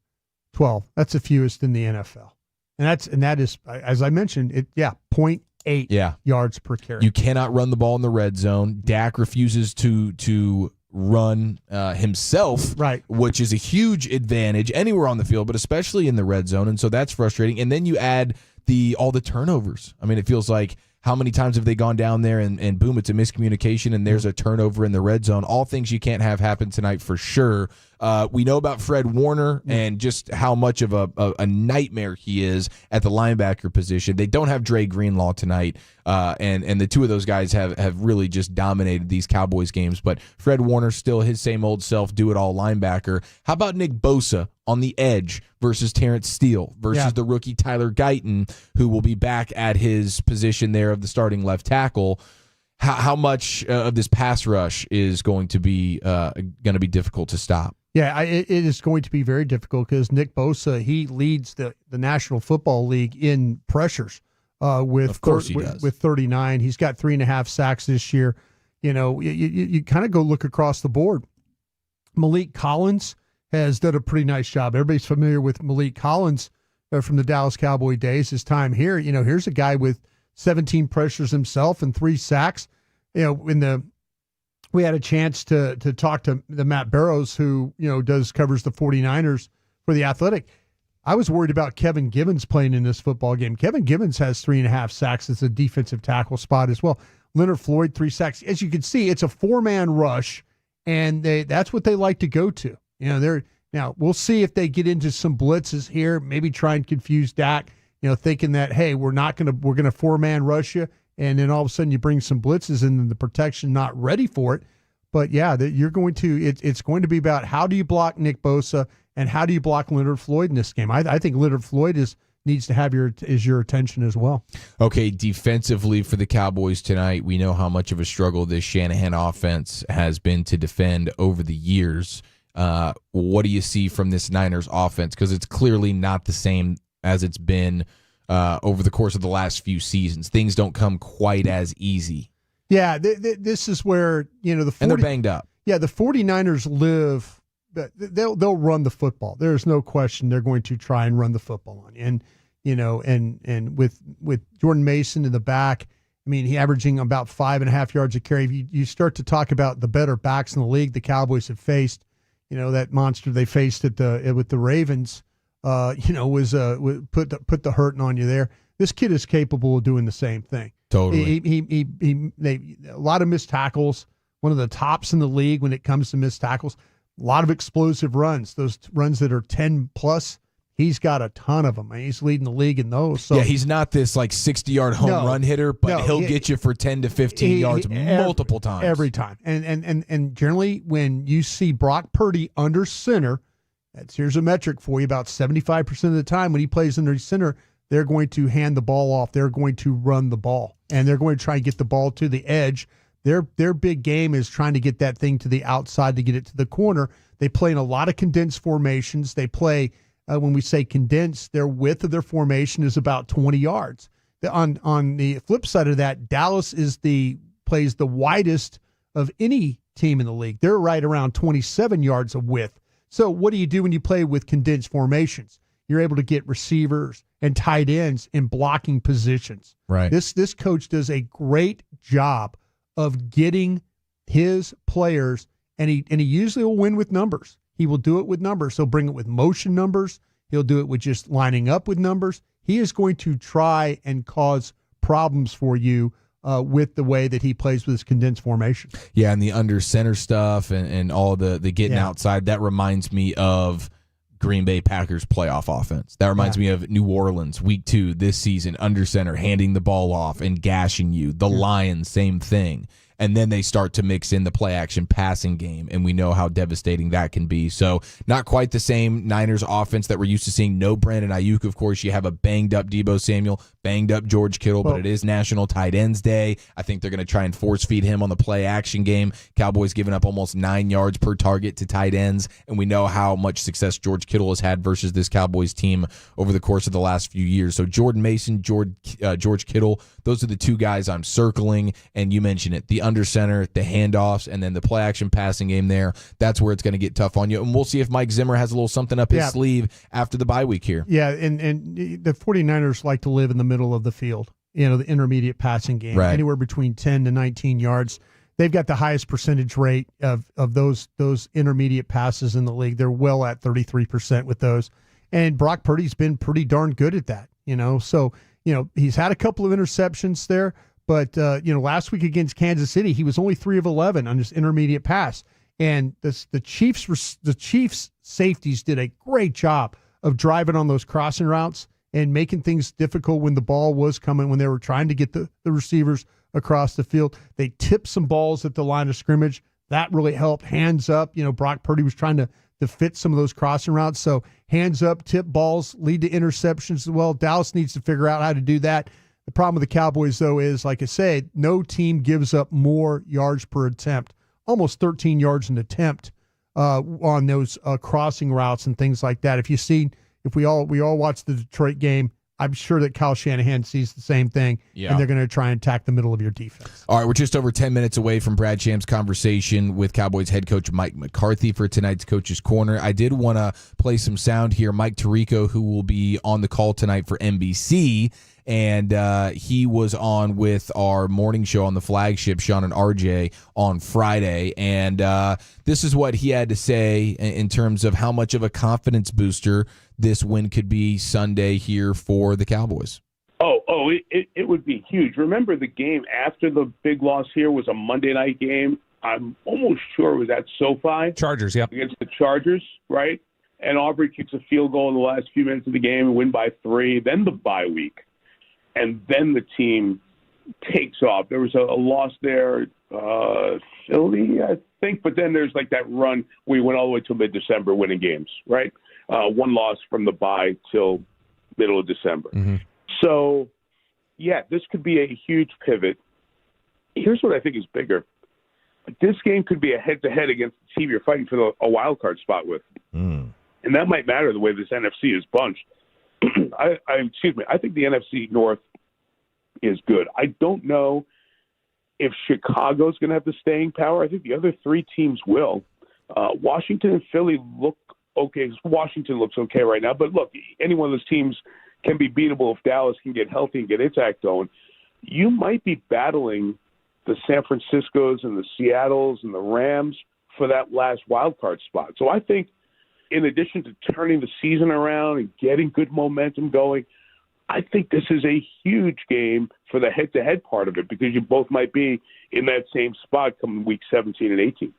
There's Mike Tirico there, who will be on the call for NBC tonight. Yeah, this is a very pivotal game. I just hope that the Cowboys are up to task from a physicality standpoint. Yeah. That's really been, we talk about all the scheme stuff and all the different nuances to Kyle Shanahan and what he does offensively. Obviously, they have great playmakers as well, but the Cowboys have been in some of these games versus the Niners, but there's a different level of physicality factor that the Niners bring to the table each and every time, and the Cowboys just have fallen short of that. So that's going to be something I'm really going to be watching for tonight. Here was Mike Tirico. There's been a lot of conversation this week nationally about the Cowboys and how they handle business at the Star with tours and distractions. And here's Tirico on if he believes that there are distractions for the Cowboys that have kept them from winning a Super Bowl over the years. There weren't distractions to win 12 games the last 3 years, right? So are you telling me it's a distraction when Green Bay comes in and stuns you in the playoff, or is it a distraction when you can't get that last snap off in the San Francisco game a couple years ago? Right. So that was the difference in it? I mean, yes, it is different. Perhaps it has a cumulative effect on players who haven't been here before, but you know what you sign up for when you sign up with the Cowboys. Jerry has openly said on a regular basis, publicity's good. Sometimes it's not great publicity, but all publicity is good. He subscribes to that theory, and I think you said it very well. It has kept Dallas at the top of the food chain when they have not been at the top of the food chain in terms of wins and losses, and championships especially, for the last quarter century.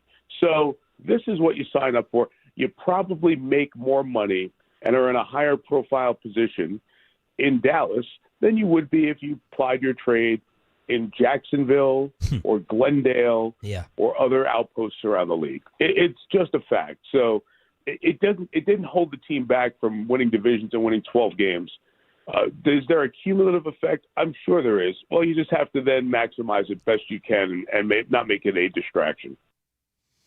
Yeah, I mean, it's a huge talking point here, and I can't help but think all that stuff is, a contributing factor. It shows the priorities. I mean, and he references it there of you're much more of a star. Your money's bigger and your name is bigger when you're a Cowboy. You don't necessarily have to earn it. You just put the star on and boom, you're there.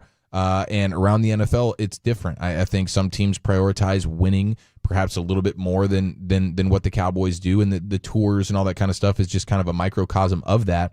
But here's the final clip. Here's Mike Tirico talking about the 49ers. He'll be on the call tonight for NBC. Have the Niners taken a step back this season?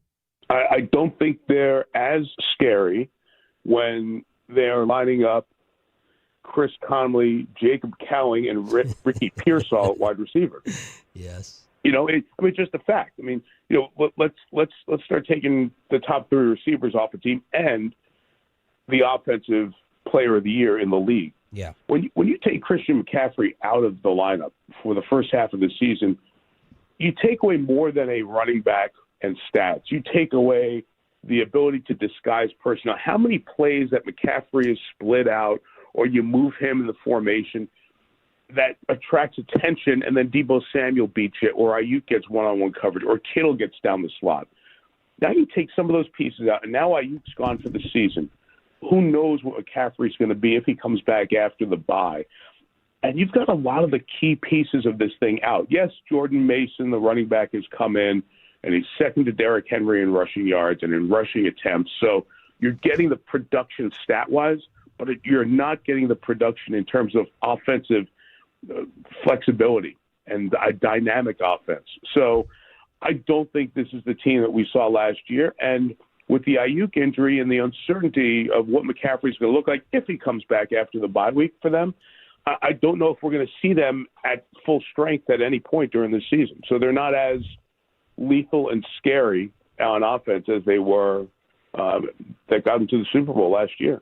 That's right, Mike Tirico, ladies and gentlemen. Thank you. Okay, yes, this is 2 teams limping into this one. They're banged up, but good news for the Cowboys defensively. Eric Kendricks is active, and he will be back to command the defense, and that's going to be a big one. If you missed it, Rico Dowdle, under the weather, dealing with a fever when he got to the stadium tonight. He will be out. So Dalvin Cook, Ezekiel Elliott, Hunter Lipke, that is going to be your Cowboys backfield. All right, we are just over 60 minutes to kick off here on the official pregame show of America's Team. Let's get you the Coach's Corner live from Santa Clara, California. It's Brad Sham and head coach Mike McCarthy. Coming up next, you're listening to the Dallas Cowboys Radio Network.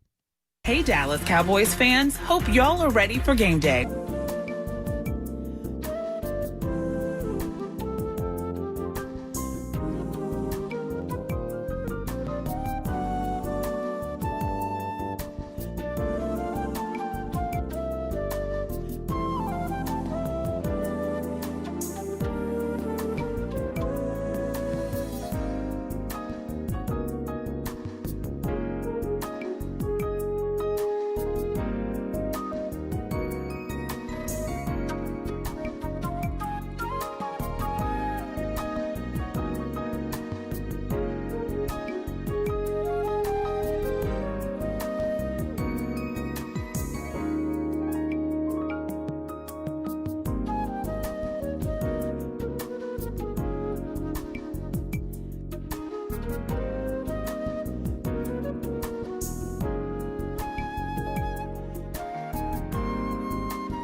did he ever thread the needle. Visit blockchain.com/Cowboys to get started.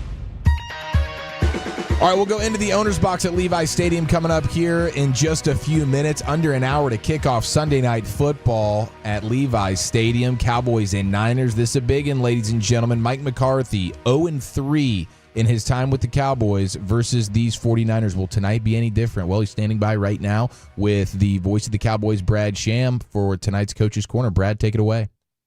Guys, thanks very much. Good evening. Mike McCarthy, this is 3 straight night road games. Can we be done with these? I'm not in charge of it. I'm just in charge of the training schedule. But I think you know why we're playing tonight. Yes, I do. So you're coming off the bye. They're going into the bye. Both teams are all beat up. Mm-hmm. But your success coming out of a bye goes back pretty much your whole head coaching career. Have you altered your approach, tweaked it? You have the same thing, the reason for why you've been good coming out of the bye? I would say the format's very, very similar. It's never exactly the same, but the approach and the mindset is. I think it's the bye week is really an opportunity for everybody to charge their batteries, step away from it, get some quality time with your family. But professionally, it gives us a chance just to take a deeper dive with a brighter lens on the things that we know we need to focus on and spend that extra time there. So I think anytime you have an opportunity for self-improvement, it better pay forward to your next opportunity to compete, and I think that's where our consistency has lied. When you spoke to the media Monday morning, it was before most of the team meetings that day, but this is my opinion, you sounded ebullient. You sounded really refreshed and looking forward to putting into work with the team what you and the staff had done during the bye week. Did that play out the way you wanted to? Oh, definitely. I think just like anything, we're ultimately, we're teachers at the forefront of everything we do, and really, the week's work leading up to Monday there's a lot to do. There's a lot to correct, and I was excited about the day and making sure, that the messages were held clear and really the interaction between the offense and defense across the hall. So, that's what I love to do. There's nothing better than the time with your players and having the opportunity to grow. The only thing better than that is the opportunity to compete on Sunday Night Football. So, but no, I really enjoyed that whole process, and it's a big part of being a coach. And did you see it play out in practice during the week that it paid dividends? Oh, definitely. I don't think it's. I just think the urgency, the intention and the attention to detail was something that we wanted to improve on from the prior practice weeks, and we definitely hit the target. The vibe going into this game is very strong. This has been clearly from Monday through Saturday our best week of preparation. So people listening who only know what they see when they watch the games, they would say, why is the vibe strong going into this game, considering what happened the last time you played? No, I think it's I don't think football's ever that black and white. It's about improving from within, and that's really what I've always focused on. The challenges and all the externals, you have no control of it. So we just, we want to improve our quality of play, improve our, consistency of our play style. Obviously the fundamentals and specifics of what we need to improve on. You can start right with the turnover ratio. Just the way we've played the last 2 times we've lined up it's unacceptable. We've had 8 giveaways in the last 2 games. So just being accountable, acknowledging that, being specific to how we train with those opportunities. So that's really what I'm talking about. But hey, today's a new opportunity, and just hopefully we will apply all those good lessons to tonight. Every team is different. Every game is different. But you've played them 3 times in a row, so they don't have neither team has any schematic things to spring on the other one. Well, you're frowning, so maybe you don't agree. Well, no. I think that's the beauty of the game of football. You have concepts and things you work on throughout the whole off season. You get them detailed. You have a chance to rep them, throughout training camp, and you build up a wealth of a bank of reps, and then you go out and compete. Every team's the same there, but every time you play, it's different. The specifics of the situation that's of the game are the same, but it's it's always different. You could play someone week 2 and play them again in week 12. It could be two totally different games, and I think it speaks to the reality of change, the obstacles you have to overcome each week, but most important, it's the beauty of the National Football League. I mean, it's so damn competitive, and you got to be on your game, every play, week in and week out. So we've had a good week. We're excited to line up. Where I was starting to go with that was 3 times in a row. They have done whatever they've done defensively. I wouldn't think they would be schematically any different. What have they done that has kind of thwarted you a little bit? I would say they're more 22 and 21 than 23 schematically, but the reality of it is it starts up front. I mean, this is and has been a very talented defensive front. So they have some youth at safety, but I've been impressed with the way the young guys have been playing. The corners, are veteran, competitive players. So this is an excellent defense. I mean, the stats, support that the last 5 years. So that part of it has been very consistent for the 49ers. Everybody is interested in the fact that Dalvin Cook's been elevated for tonight. Can you talk about what he's done that this was the right time, and what are your plans for him and the other backs? Well, this is why you practice, and this is why you work, and he's done a great job coming in, learning our system.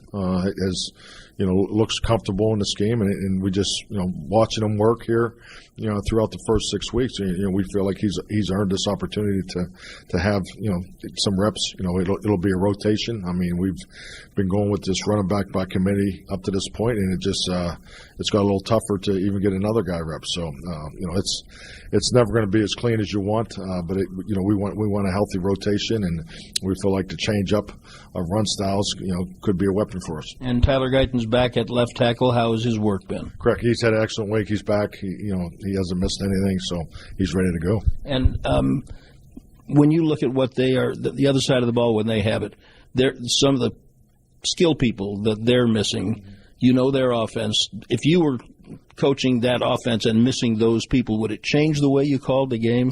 I don't think they're going to change a whole lot. I think if they have, Debo will be back. That's the component that, they missed last week against Kansas City. So that dynamic will be there. Kittle. I don't think they'll change a whole lot, as far as what they do and how they do it. Last thing, I'm always tickled when people want to talk about the relationship between a number one quarterback and his number one receiver, because it's never what people think it is. Anybody who observes Dak and CD knows their relationship is great. What have you seen this week that shows you that maybe they put in a little more work together? They always work hard. I'd like to have a great story that would just take the ratings through the roof for you here, Brad, but sorry. They go at it the same way all the time. I mean, they're both high in work ethic. I mean, if I get to see CD live each and every day. Dak doesn't sleep much. I mean, these guys work, and they've had another excellent week of work. He doesn't sleep much because he's got a new baby, or because that's his work ethic. Just his work ethic. So. Thanks, Mike. Have fun out there tonight, fellas. Back to you. All right, thank you, Brad Sham. Mike, he's not trying to joke around here on this one. All right, these guys work hard. They have all season. Even when CeeDee Lamb wasn't in training camp, he was working hard. Lord knows we need Dak and CeeDee Lamb to get back on the same page, get back to dominance. It looks as though the Commanders are about to take the L to the Bears against all odds. I mean, the Bears' offense was as disgusting of an offense as you can watch in the NFL. All day long, and now the Bears. It looks like they're going to end up winning 15-12 here. There's 25 seconds left, so after all of that, the Bears doing nothing. I believe they didn't have their fourth completion until late in the third quarter of the game. They could do nothing, the Bears, versus the Commanders offensively, and now, fortunately, the Commanders couldn't do too much either. They've only put up 12 points. So it looks like the Commanders might be losing this one. Yeah, it's really funny because the Commanders have had some really big plays taken back. They've run a couple of screens. They had a screen that went for a touchdown 2 times, a legal man downfield. And I think one of the times was Tyler Broaddus that brought a touchdown back. No. But yeah, the Redskins, the Commanders have they resorted to having to kick field goals, and they had a field goal. Their kicker slipped on their last field goal attempt, and it was no good. And so here we are with the monsters of the Midway. Maybe, That's right. Maybe stealing one against the Commanders. Okay, so you just heard McCarthy talking there with Brad about the running back situation. This is a fishy one, Broaddus. I don't know what's going on here. Of course, we knew don't about like this Rico Dowdle thing going on. Yeah, we knew about the Dalvin Cook debut, but then we get the Rico Dowdle news that apparently when he arrived to the stadium, he came down with some sort of illness. Now, Nick Harris of the Fort Worth Star-Telegram said that Rico Dowdle was seen in the tunnels, walking in the stadium, looking just fine. He was rapping along to a song that he was listening to. And so Nick says he must have started to feel sick once he got into the locker room, because when Nick saw him there in the tunnel, Rico Dowdle seemed fine. Then Christy came on with us, said he had a fever. Okay. Calvin Watkins, I'm seeing now 40 minutes ago, tweeting that Rico Dowdle had the flu. But then I'm also seeing in real time here Jeff Cobb, Fox 4, 10 minutes ago, with a video of Rico Dowdle walking out onto the field. And he seems fine. He's in street clothes, but he doesn't look like a sick individual. I don't understand what's going on here. I reached out to a couple different people in the organization, and I couldn't get anybody to confirm anything. Yeah. And so you just wonder if maybe did this turn into a little bit of a roster manipulation thing? Yeah, well, I don't know. I think they were prepared. I think they were prepared to not dress both those corners. I think they were going light at corner with Booth and all those. Booth and Carson both being out. Yeah. But the Dalvin Cook call up, and then maybe somebody needs to take a seat, but they don't want Zeke to take a seat, so they're doing something with Rico and alleging that. I don't know. The allegations are out there of some fishiness as it pertains to Rico Dowdle and his status. They're calling him sick, but I'm not seeing much video evidence. And again, Nick Harris saw Rico Dowdle in the tunnel shortly before they announced that he was sick, and he looked completely fine. So I don't know. This will be a big topic of conversation certainly tomorrow and into the evening as we go here. All right, it's the official pregame show of America's team here on the Dallas Cowboys Radio Network. Under 45 minutes to kick off. Cowboys and Niners. Let's go to Santa Clara. We'll go into the owner's box with Stephen Jones. Coming up next, Dallas Cowboys football will continue in a moment.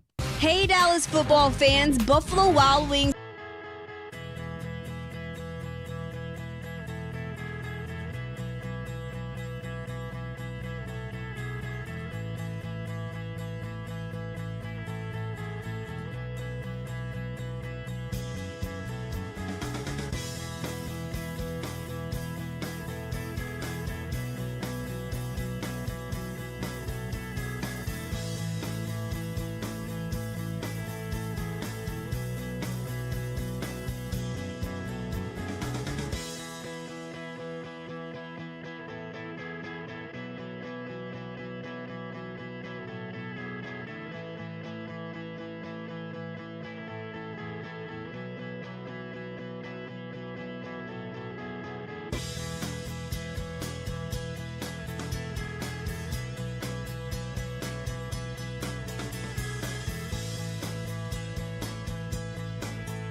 Keep track of the boys with daily podcasts and up-to-the-minute blogging at DallasCowboys.com and on the official Dallas Cowboys app.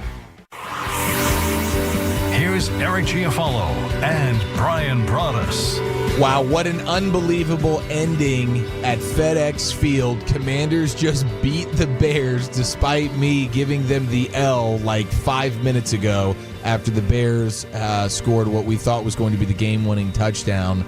But it is a Jaden Daniels Hail Mary to former Cowboy Noah Brown after the ball gets tipped and lands right into his hands as time expires, man. What an unbelievable finish to that game. Commanders get the dub. Yeah, and you got to give the Commanders a lot of credit because they set that thing up with the pass to get it to midfield. They were the first play of the drive. Yeah, the first play. Well, they had a couple of incompletions, but then they also Terry McLaurin ran like the Bears gave him an out route about 12, 14 yard out, and they got the ball to midfield, and he got out of bounds with 2 seconds left to allow them to make the Hail Mary throw. If they don't run that play and get out of bounds, they don't have a chance. They don't have a chance. Yeah. Wow. It was a great setup to get the ball to midfield to give them a chance to make the throw. Commanders move to 6-2. All right, let's see what the Cowboys have in store for us tonight. Let's go out to Levi Stadium into the owner's box. It's Christy Scales standing by with Stephen Jones. Well, Stephen, I have to say that usually out of the bye, it's a time to get ducks in a row, but what a weird week. You lose your kicker to jury duty, and then one of your top running backs falls ill game day. Can you update us on Rico? We know he's inactive due to illness, but Dalvin Cook elevated from the practice squad. What's the plan at running back tonight? Well, we had Dalvin Cook coming up, and we were going to have Zeke active, so we were going with 3 backs anyway. We'll just have Deuce move up, and I know Michael getting a rhythm out there and see who's got the hot hand and go from there. But we had already planned to have the 3 running backs plus Lepke up, and this just substitutes Deuce for Rico. And why was this the right time to elevate Dalvin Cook? He's just been working hard and ready to go. And, I've been saying all along, when Mike feels it's the time, he'll make that move and make that call as a head coach and offensive coordinator, and he felt like he's ready to go. And how does his skill set complement what you already have? I just think he's got his own way in terms of, his elusiveness right there at the line of scrimmage. He's got some juice and certainly rested up and ready to go. But, Dalvin's an accomplished runner in this league, not unlike Zeke. He was one of Mike Zimmer's top leaders on his team when they were making championship game runs, and just feel like he'll bring a lot to the table here, and he's ready to play. So let's turn to the defensive side of the ball, because even without Christian McCaffrey, Jordan Mason and the 49ers run game is top 7 in the league. During the bye, as you look at your run defense, what were the deficiencies that were noted, and what's been done to address them?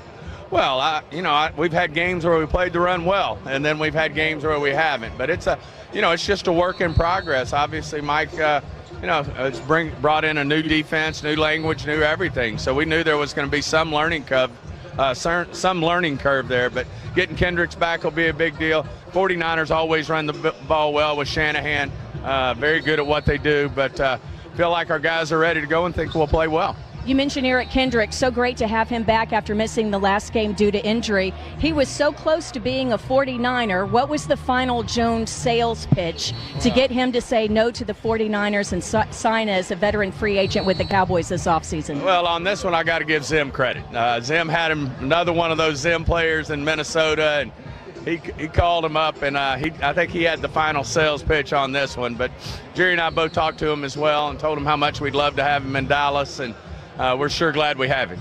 Stephen, since 1989, since you've been involved with the team, there have been some interesting situations personnel-wise, but have you ever had a player before this week miss time due to jury duty?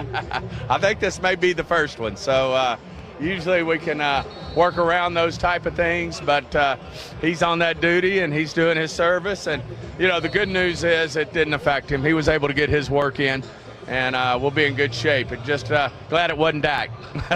There you go. A final thing for you, Stephen, because with the trade deadline just 10 days away, what's it like in an NFL personnel office? And do you expect that this year that there'll be more calls going out than going in, coming in? How does that work? Necessarily. We'll do business as usual. And, we've got a lot of good players that are going to be coming back over the next 3 or 4 weeks. So we also know that's an important part of this. And, I know no one likes to hear about the business side of it, but, the salary cap is what it is. And obviously we made some tough decisions in the offseason. So, we're looking for younger guys who can help. But if the right deal pops itself up, then we'll certainly look at that. Are there anything in regards to the current injury situation that would affect position groups that you're looking at? And in particular with Deron Bland, I don't know if he had a setback with that foot, but he's still not back yet. We feel like he's right around the corner, and same with Carson.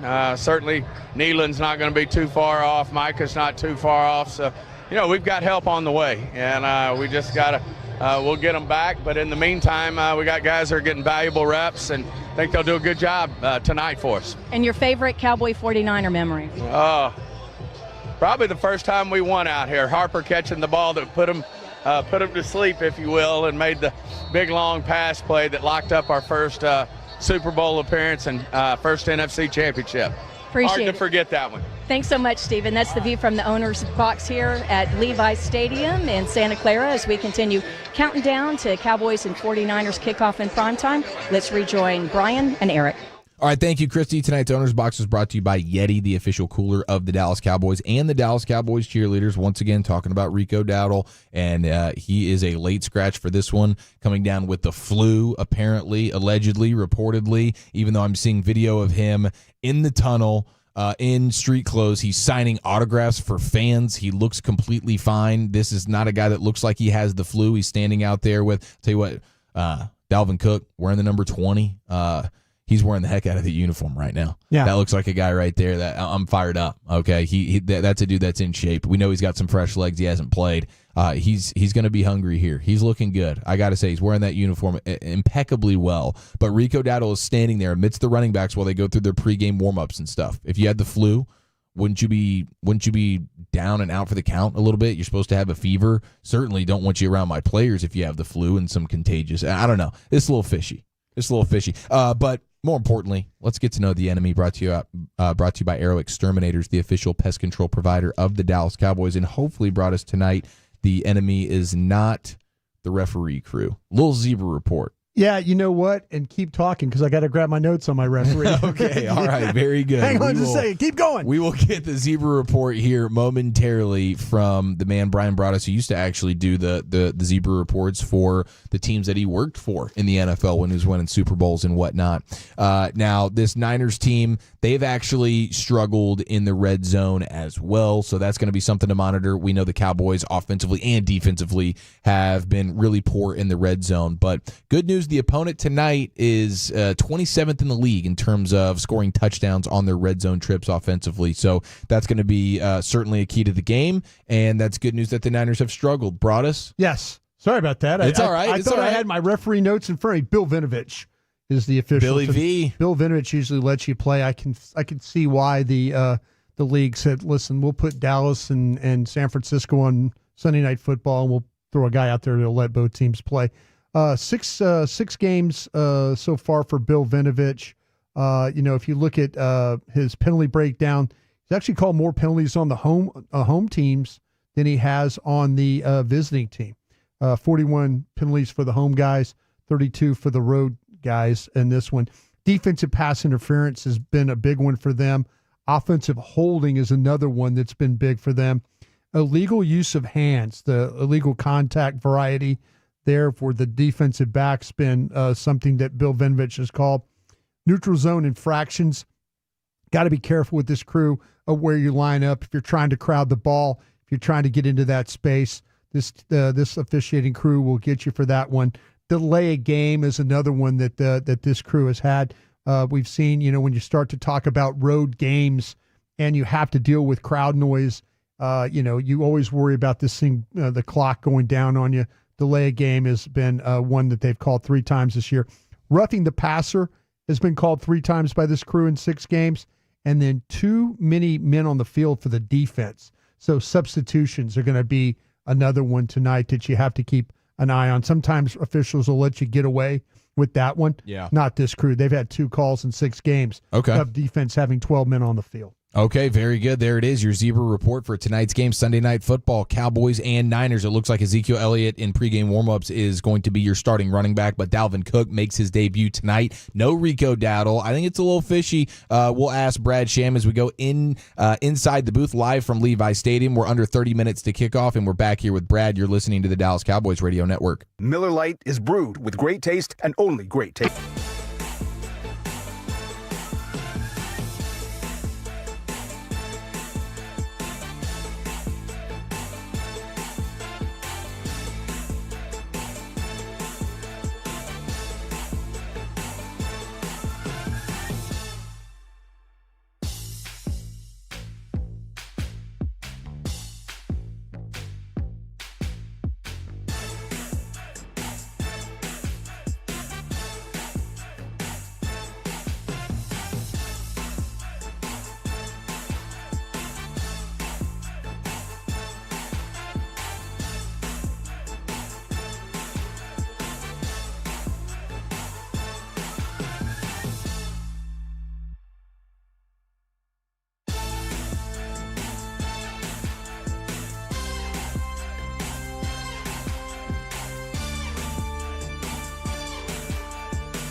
Voice of the Cowboys, Brad Sham, standing by live at Levi's Stadium. Cowboys, Niners, Sunday Night Football. Inside the booth, brought to you by WinStar World Casino and Resort, the casino of the Dallas Cowboys. Please game responsibly. Brad, how we doing tonight, man? Oh, it's a lovely, lovely day out here in Santa Clara, California, which is nowhere near San Francisco. That's right. That's one thing I continue to hear about the San Francisco 49ers being far away from San Francisco. But it's certainly not a good night if you're Rico Dowdle showing up. He gets a fever and the flu, even though I see him standing out there during pregame warm-up. So I'm trying to figure out what's going on with Rico. Well, he got sick. Now, I'm sure they filled him full of medication, and he is probably able to stand out there and watch. But he's not well enough to play, and got a fever and whatever else he's got going on. We all got the report from a bit of a distance at the same time, and so next, that's why you bring everybody. And I don't think they had a game plan that had Deuce Vaughn in it and Rico Dowdle not, but that's what they have available now. So we'll see. Brad, how often now in interviews do I need to look at coaches' facial expressions when I ask questions? Yeah, I think it's important to study the way people communicate. Yes. He didn't react as negatively as I thought he was reacting. I thought it was a really good question. Yeah. Yeah, I did too. That's why I asked it, and I appreciate you sharing my opinion. Yeah. But he just kind of made a little face, so I said, all right, well, let's just check up on that and see what we can figure out. I am curious about this. It looks like Babe is pretty proud of whatever ice cream sandwich situation they have there at Levi's Stadium. He's more than pretty proud. He is like a little banty rooster walking around with his. It's a yitzit. Is that what they call it? I don't know what. I'm not familiar with it myself, but he just he was very funny. We were just kind of walking past the food line outside our booth, and he was getting himself a little plate of food, and he said, it's not a yitzit, but it's close. He said, I got a yitzit. I said, oh, good for you. Maybe there's medicine for that. And he said, it's a great delicacy out here. He said, it's just an ice cream sandwich, but it's a yitzit. So, he's very proud of it. Brad, what are they going to do for the Cowboys when it comes to red zone offense? Any real quick fix you got there, or is it going to be where it's at is what it's at?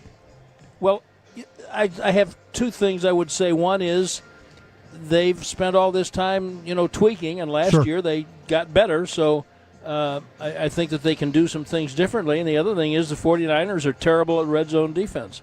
Not as bad as the Cowboys, but they're giving up 61%, which is 23rd in the league. And so I think you alluded to this a little earlier in the pregame show, Brian. There are places where the Cowboys' weaknesses dovetail poorly for them with the 49ers' strengths, but there are other places where the few things that the two teams both don't do well bump heads, so anything could happen. Do you marvel at Fred Warner the same way I do? I mean, it just seems like every time the Cowboys play him, he makes every play. Yeah, he's a great player. He really is, and he is reminiscent of a couple of linebackers the 49ers have had through the years. I was kind of looking at some of the numbers during the week, Eric, and I thought, this guy is on a Hall of Fame path. And then I realized, well, he hasn't really played that much. He's not that old a guy. He's not a 12-year guy. Right. He's in his 7th year. But he's on pace to get into. I said Pro Bowl, but I meant Hall of Fame. He's got Hall of Fame intangibles, and I think that you are correct. And Babe was right when he said it earlier. He's the heartbeat of their defense. They got to figure out a way around him. Brad, what's your confidence meter that the Dak and Lamb connection gets remedied here and starts looking like the connection that we saw last year? Well, if you.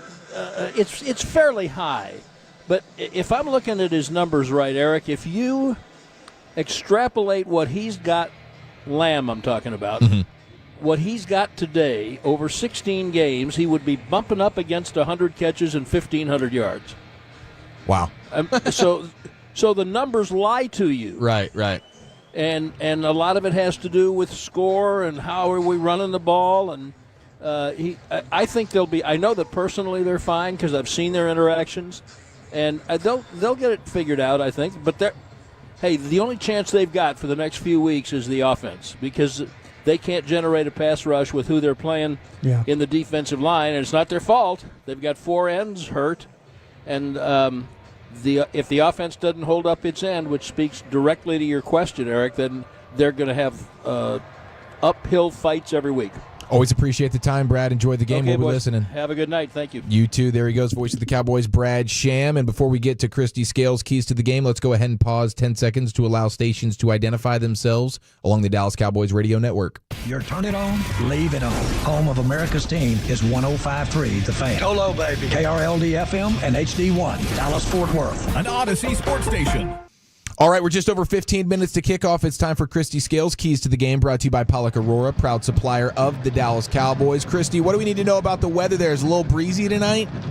Yeah, it is breezy, and in fact, the one end zone, it would be the northwest corner. This stadium is 5 levels, but on the northwest corner and the southwest corner, it's just 1 level. And so the wind comes through, and it's very breezy tonight, even though it's a comfortable 69 degrees, and it's been a beautiful day. But I can just tell you that the kickers in the warm-ups, particularly in the team portion where they've got everybody out there with them, it reminded me of Dallas Morning News Blackie Sherrod scatter shooting while wondering whatever happened to kicking in the pregame, because they were spraying the ball. So I think that breeze could be a factor tonight. I wonder if it'll be a factor on kickoffs as well, because I know that the Cowboys, in regards to their kickoff returns, they're planning on being aggressive tonight. So unless Anders Carlson, who is the 3rd-string kicker for the 49ers but is active today because of injuries to the first 2 kickers, if he doesn't put the ball through the back of the end zone, look for the Cowboys to be aggressive on their kickoff returns. Christy, I think the goal tonight is don't let anybody hear that foghorn they play.